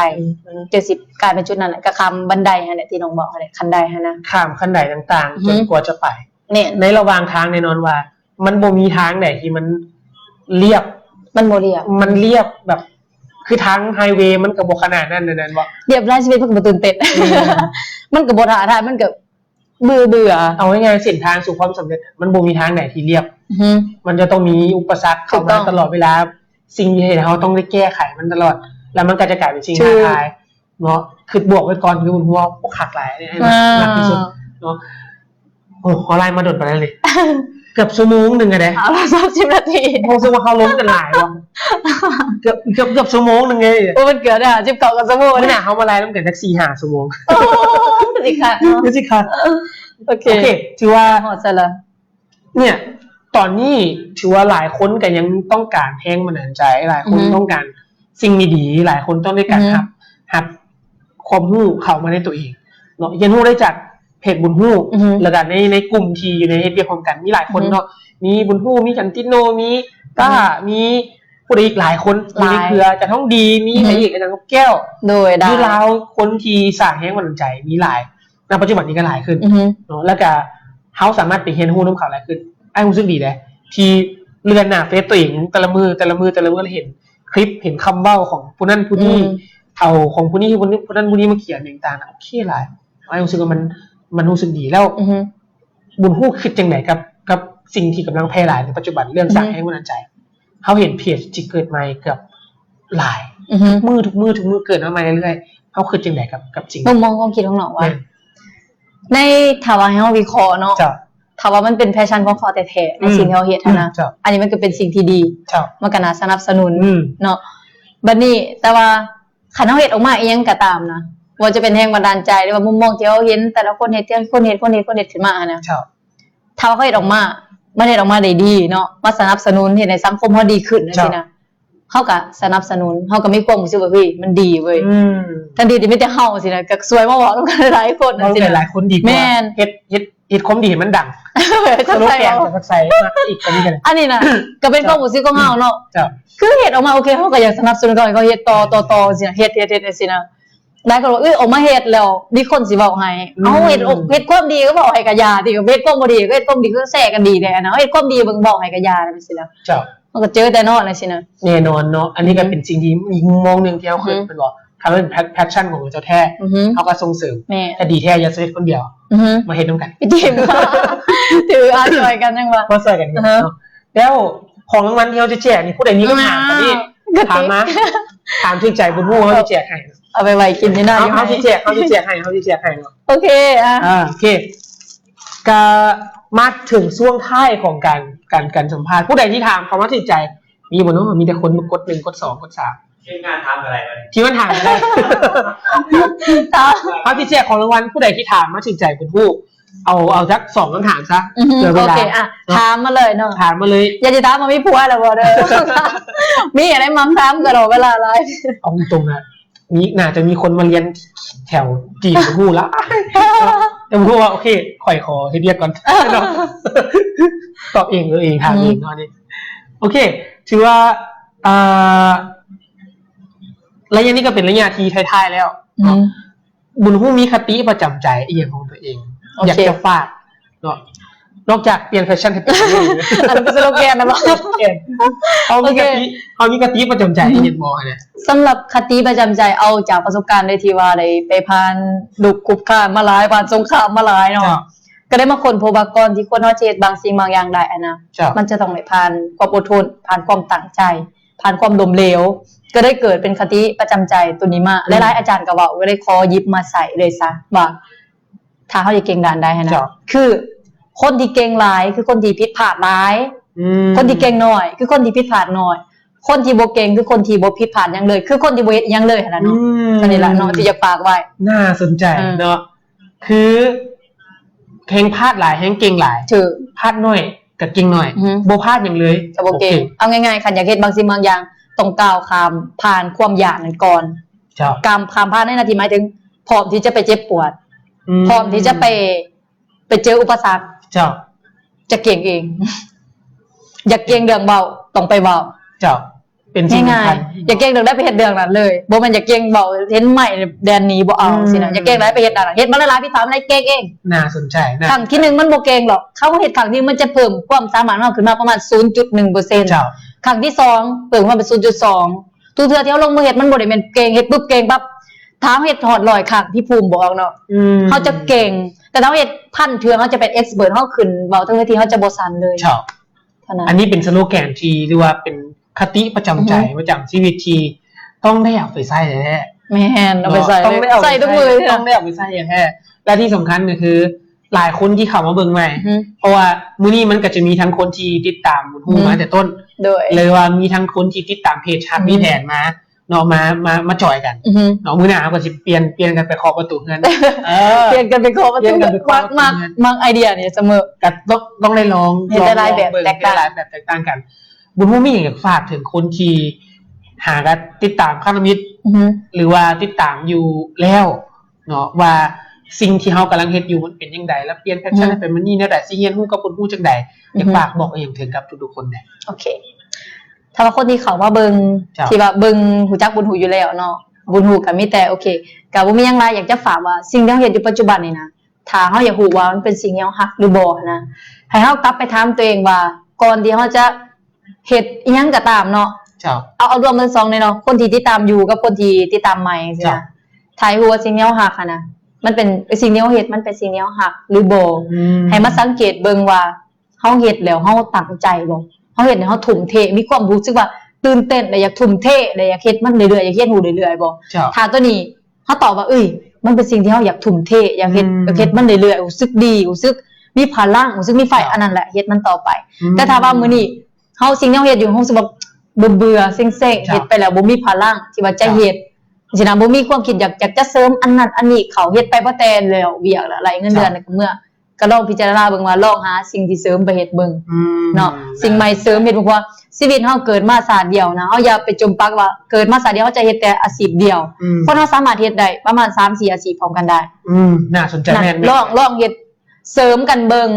บางทีอาจจะได้มุมมองใหม่บางทีเฮาอาจจะได้รับความรู้สึกใหม่ๆได้มีคอนเนคชั่นใหม่ๆได้มีสังคมใหม่ๆแล้วมันจะในชีวิตเฮามีเอิ้นว่ามีสีสันหลายขึ้นมื้อหน้าเอาสิมาล้มกันเรื่องนี้ ฝากไว้เลยรถวันหน้าเอาสิไปขอประตูบ้านเยี่ยมบุญฮู้สิล้มกันเรื่องนี้เนาะ ยินดีเลย มีคำถามนี่นะหลายคนถามมาอ ถาม ยู่ มาว่า คนบอก จะถามมามีผัวเหรอ เข้าได้ด้วยอาจารย์ทั้งสองขอบใจคุณน้องกำลังหิวอยู่พอดี มีคนถามว่า passion มีเมิดบ่ passion นี่นะมันมีเมิดบ่คือเขาเคยได้ยินมาเมื่อก่อนที่ฮิตกันเมิด passion น่ะนะแล้วเขาสิมันเมิด passion แล้วเขาสิเติมมัน เจ็ดมันจากไหนอู้เป็นคำถามที่ดีเสมอ นั่นแหละ ตัวนี้แหละคนหลายคนติดได้เสมอ อันนี้ ว่า ทีมงานเขาถามเลยนะ แม่นบ่ เขาก็ให้เขาแจกทีมงานเขาเลย โอเค เวลาหลายๆคนเฮ็ดบางสิ่งบางอย่างไปเนาะแล้วรู้สึกว่าเฮ้ยมันคือบ่มีไฟว่ะคนก็มักนะสิ่งที่เราเฮ็ดไปมันคือบ่มีไฟมันคือบ่ตั้งใจเฮ็ดแบบมันคือบ่มีความสุขจังซี่นะเอิ้นว่า bird passion เนาะ เจ้า วิธีง่ายๆเลย เฮ็ดแนวใด กลับไปเบิ่งสิ่งที่ว่าเฮาอยากเฮ็ดหั่นนะกลับไปรีวิวขึ้นว่าเป้าหมายเฮาเฮ็ดนี่นะเฮาเฮ็ดเพื่ออีหยังกลับไปเบิ่งเป้าหมายเฮาขึ้นว่าสิ่งที่เฮาเฮ็ดอยู่ปัจจุบันเป้าหมายมันเป็นอีหยังเพื่อหยังเฮ็ดสิ่งนี้ไปเพื่อผู้ใด เจ้า ถ้าคำตอบมันว่าเฮ็ดไปเพื่อพ่อเพื่อแม่เลยเฮ็ดไปเพื่อผู้นี้เฮ็ดไปเพื่อลูกเฮาเฮ็ดไปเพื่อเมียเฮาสินะพลังเฮามันจะมากขึ้นแพชชั่นมันจะมาเพราะว่าคันเฮาคิดเฮาบ่แพชชั่นหมายถึงเฮาคิดแต่ตัวเองเฮาคิดว่าเฮาเฮ็ดเพื่อเฮาแต่มื้อใดมื้อนึงคันเฮากลับไปเบิ่งคนที่เฮาหากลับไปเบิ่งเป้าหมายเฮาเฮ็ดเพื่ออีหยังบางทีเฮ็ดแต่เพื่อเงินซื่อๆมันบ่ได้มีไฟได้เสมอแต่ว่าเฮ็ดเพื่อพ่อเด้อเฮ็ดเพื่อแม่เฮ็ดเพื่อลูกเฮ็ดเพื่อเมียเฮ็ดเพื่อครอบครัวเฮ็ดเพื่อคนอื่นน่ะนะมันจะกลับมาพลัง น่าสนใจหลายกลับไปเบิ่งสิ่งที่ตัวเองตั้งเป้าไว้แต่ต้นเนาะว่ามันยังแม่นแท้บ่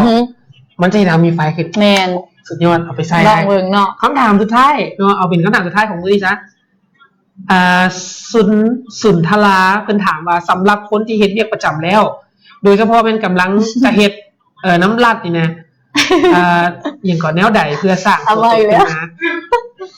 จะเฮ็ดแนวใดเพื่อสร้างตัวตนขึ้นมา มันเป็นคำถามกวาง กว้างนี่เนาะ คำว่าสร้างตัวตนมันมีหลายแง่มุมเนาะบางคนที่จริงเฮาเฮ็ดเวียกน้ำลัดหรือเฮาเฮ็ดเวียกน้ำเอกชนนะถ้าสิ่งนี้เฮาเฮ็ดออกไปสู่สังคมมันบ่ได้ผิดต่อผู้ใดหั่นมันก็บ่ได้มีกฎหยังเนาะ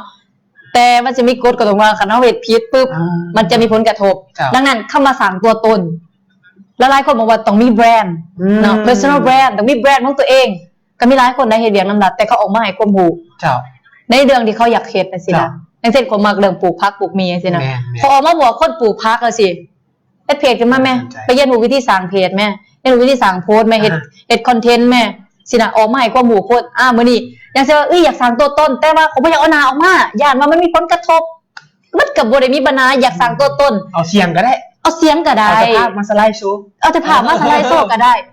ถ้าว่าคอยเสียงของบ่ม่วนน่ะจุเขียนคำบอกแม่เขียนแคปชั่นแม่เอาข้อมูลเอารูปภาพมาใส่ปึ๊บเขียนแม่ยังเซ็นคือจากไอ้เกมสินะไม่เอาโตของมาก็ได้บ่เอาเสียงมาก็ได้แต่เขียนแม่เฮ็ดมันโดนๆคนก็แชร์พอมาติดตามแล้วปึ๊บรับเงินสปอนเซอร์แม่สินะ ยอด รับลูกค้าแม่สินะถ้าว่าเฮาขายเกี่ยวกับผลิตภัณฑ์ใดหนึ่งเขาก็มาซื้อเฮาได้ยิ่ง บ่ได้ขึ้นกับว่าเฮาสิเฮ็ดหยังอยู่ไสแบบใด แม่น แต่การสร้างตัวตนคือเฮาเริ่มจังใดหลายกว่า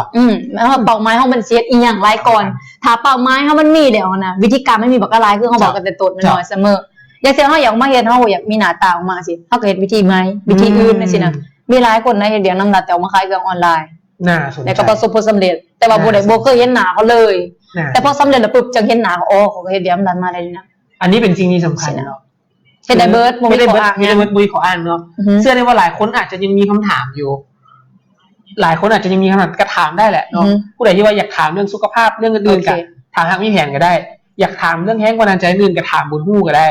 เนาะอาจจะอินบ็อกซ์เข้าไปในเพจหรือได้คอมเมนต์อยู่ในกล้องนี่เพิ่นก็สิมาตอบหลังเนาะอันนี้ก็เป็นมุมมองส่วนหนึ่งที่เฮามาฮู้ลึกๆเกี่ยวกับบุญฮู้แท้ๆที่เฮาบ่ได้ฮู้ได้บุญฮู้มาได้ใส่เนาะเฮ็ดอีหยังมาก่อนแห้งบันดาลใจมาจากสายเปลี่ยนแปลงตัวเองมาตั้งแต่ก่อนสิมาเป็นปัจจุบันแล้วแนวคิดวิธีการของสาวน้อยคนนี้บ่ธรรมดาเนาะบ่ธรรมดาซึ่งสอนคนอื่นได้แบ่งปันให้คนอื่นได้เนาะเป็นอาจารย์ที่หลายคนให้ความนับถือเนาะ จริงๆเขาก็บ่อยากเป็นอาจารย์ด้วยนะ คนอื่นเฮาก็ต้องนำนะ แต่เฮาก็เป็นอ้ายนอกเนาะเวลาทำติดต่อส่วนหลายอันนี้ก็เป็นสิ่งที่สำคัญหลายคนที่ได้ฮู้จักคุณฮู้ก็ได้ฮู้หลายขึ้นมื้อนี้เนาะแล้วก็ทางพี่แผนก็ขอขอบใจหลายๆเนาะที่ให้โอกาสมาเคาะ ประตูเงินเนาะครับมาอาศัยเพจเป็นไลฟ์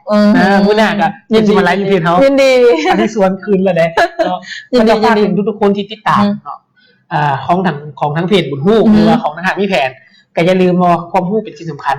ทางมีแผนเขาก็เป็นเว็บไซต์ที่ให้ความรู้กับวัยหนุ่มเป็น Facebook ที่ให้ความรู้เรื่องสุขภาพการวางแผนครอบครัว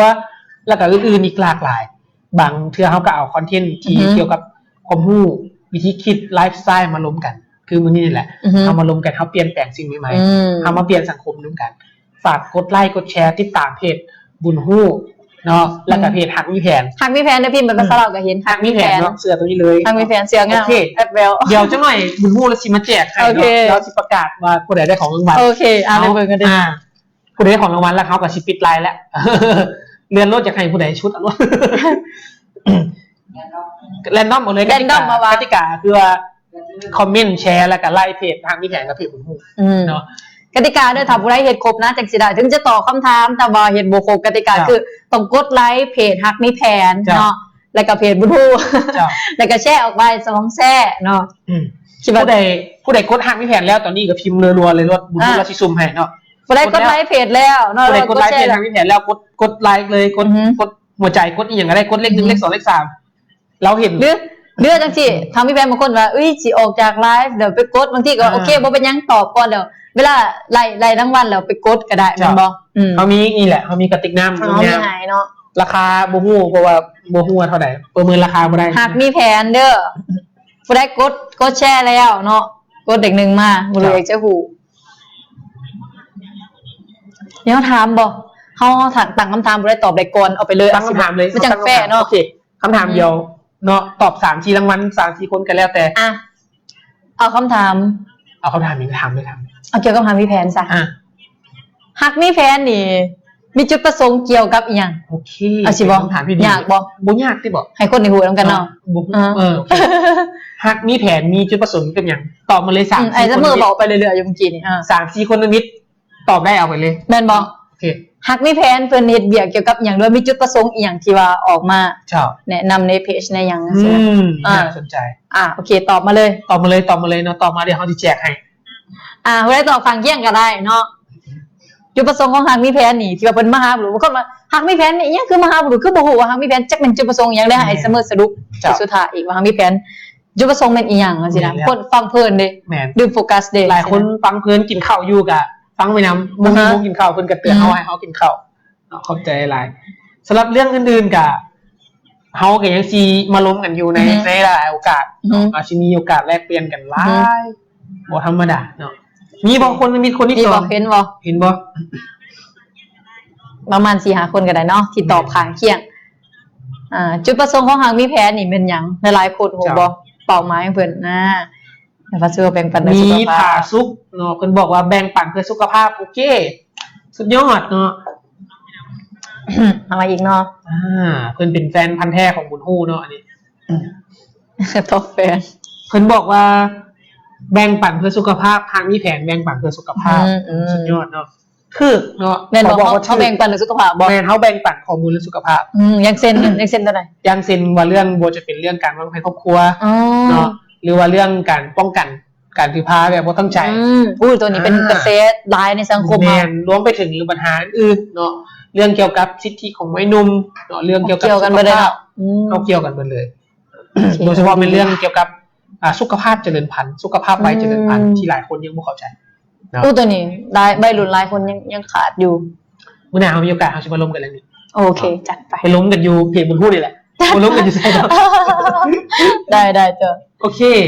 การวางแผนในการใช้ชีวิตของคนหาใครอยู่นำกันรอดถือว่าบ่ธรรมดาเนาะเพิ่นบอกว่าถูกต้องเพิ่นตอบถูกต้องเนาะการใช้ชีวิตนำคนหาใครอยู่นำกันรอดมันมีหลายองค์ประกอบเนาะโอเคเห็นแล้ว2หาคนเด้อหาคนบ่ได้ตอบกลางแย่งเอาไปเลยได้นี่แบตโทรศัพท์ไปเสมอสิเบิดแล้วนี่สิได้อ่านของบุญฮู้แล้ววันนี้โอเค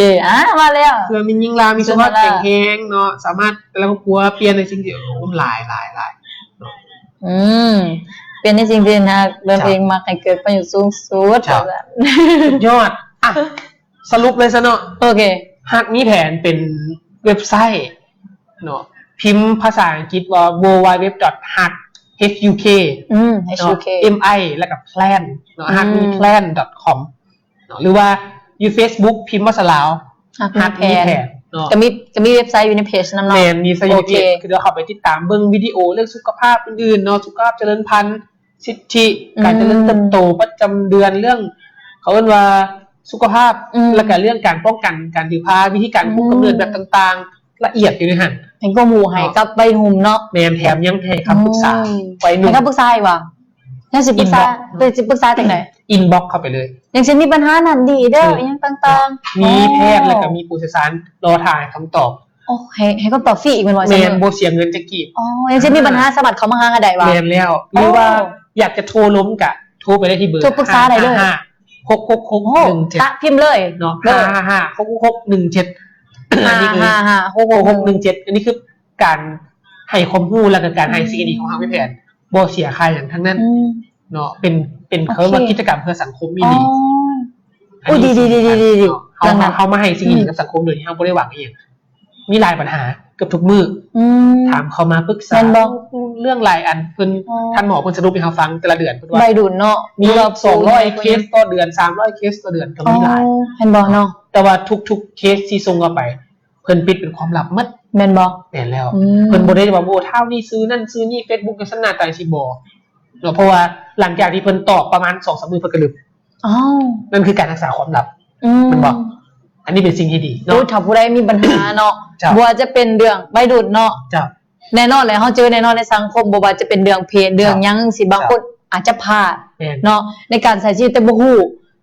แต่ไปเฮ็ดสิ่งผิดๆจังซี่นะดังนั้นถ้าว่าอยากฮู้วิธีว่าจะเป็นการคุมกำเนิดหรืออหยังต่างๆเนาะเชื่อมันถูกวิธีถูกหลักการสามารถกดเข้าไปติดตามเพจฮักมีแผนได้เนาะวัยรุ่นเนี่ยฟังมื้อนี้บางที่ตอนนี้เฮาอาจจะเพิ่นเกิดปัญหาอีหยังแต่ว่าเฮาติดตามมาควบหูไว้กันไว้จะดีกว่าเนาะกันดีกว่าแก่ดีที่สุดเนาะใหญ่มันแย่ยังแก่มันสิบ่ได้ แม่นแล้วอันนี้คือทางมีแผนสุดท้ายอยากให้ผู้ฝากเนาะฝากถึงท่านผู้ชม โอเค เราก็สิปิดไลฟ์แล้ว ผู้โชคดีเฮาเด้ แจ้งผู้โชคดีเลย อ่ะเอาผู้โชคดีก่อนเนาะเดี๋ยวเฮาจะจีบฝากเนาะ ให้ไผแดง เป้าหมายจะคนนี้ เอา4คน เอา4คนเนาะกับผู้ที่มี4คนได้ตอบนี่ เจ้า 1พักสุกเนาะโอเคตบมือ แล้วสุดท้ายมาเลือกเอาเด้อว่าสิเอาอีหยังเด้อ แต่พักสุกนี่แม่นบ่ให้ทักมาบ่โหเด้อให้ทักไปหาเพจฮักมีแผนแล้วก็ไปแคปจอ ไว้แล้วก็ ที่แชร์ซองแล้วก็กดติดตามเพจฮักมีแผนแคปไปเบิ่งแล้วก็เพิ่นจะติดต่อให้มาเอาอยู่ของการ แม่น เนาะหรือส่งให้จังได๋ เลือกไปตามผู้รู้ไปให้คนเองคนที่2คนที่2เนาะอ้ายคำลาอาจจะมีเสียงสาวแล้วกันแล้วนะโอเคคนที่3แมนอ้ายศูนย์ทาราเนาะเพื่อนบอกว่าเพื่อไม่ยิ่งเล่าสุขภาพแข็งแรงมีดูตามความสามารถแต่ละครอบครัวรวมตั้งใจสุดยอดอะไรคำบอกนี้คนสุดท้ายแมนเอ้ยมูโนเป็นตอบจุดประสงค์ของมีแผนเนาะกันว่าเกี่ยวกับสุขภาพการเจริญพันธุ์การวางแผนครอบครัวสุดยอดแมนคนสุดยอดเนี่ยเนาะแคปหน้าจอตัวเองส่งหามีแผนเอาที่จัดการให้เนาะโอเคสุดท้ายอยากให้ผู้ฝากเองถึงโอเคทุกคนที่ชมอยู่สำหรับสิ่งที่หมู่จะฝากเนาะกะบ่มีหยังหลายมีแต่จะบอกว่าบ่ว่าเฮาเฮ็ดหยังก็ตามถ้าอยากเฮ็ดออกมาได้ดีต้องตั้งใจเฮ็ดให้มันเต็มที่บางทีสิ่งที่เฮาเฮ็ดไปเฮาว่าเฮ้ยเฮ็ดไปแล้วนะไว้สิ่งนี้มันคือบ่ได้มันคือออกมาบ่ได้ดีกว่าคนอื่นลองไปถามตัวเองว่าเฮาเฮ็ดเต็มที่กับสิ่งนั้นแล้วหรือยังถ้าเฮ็ดยังบ่ทันเต็มที่แสดงว่าสิ่งนั้นเฮาก็เฮ็ดออกมาได้บ่ดีจังซี่อันนี้คือสิ่งที่อยากจะฝากไว้เนาะเฮ็ดเต็มที่ไปโลดมักหรือบ่มักมันจะออกมาทีหลังเฮาจะรู้เองค่ะเฮ็ดเต็มที่แล้วจะรู้ว่าสิ่งนี้เฮามักหรือเฮาบ่มักแต่ถ้าเฮาเฮ็ดบ่เต็มที่บางทีมันอาจจะเป็นสิ่งที่เฮามักแต่เฮาเฮ็ดบ่เต็มที่มันก็เลยออกมาบ่ดีเนาะนี่ก็สิ่งที่อยากฝากไว้ทุกคนสามารถเฮ็ดได้เปลี่ยนแพชชั่นให้กลายเป็นมันนี่ขอบใจบุญฮู้หลายที่ให้โอกาสมาเยี่ยมบ้านแล้วก็ขอบใจทุกๆคนที่ติดตามเพจของอาจารย์บุญฮู้อยู่แล้วก็หวังว่าโอกาสหน้าเฮาสิมีโอกาสได้มานั่งจอยกันอีกเนาะหลายๆเพื่อให้สิ่งดีเกิดขึ้นสำหรับวันนี้ขอบใจหลายเนาะโอเคสบายดีขอบใจหลายบ๊ายบาย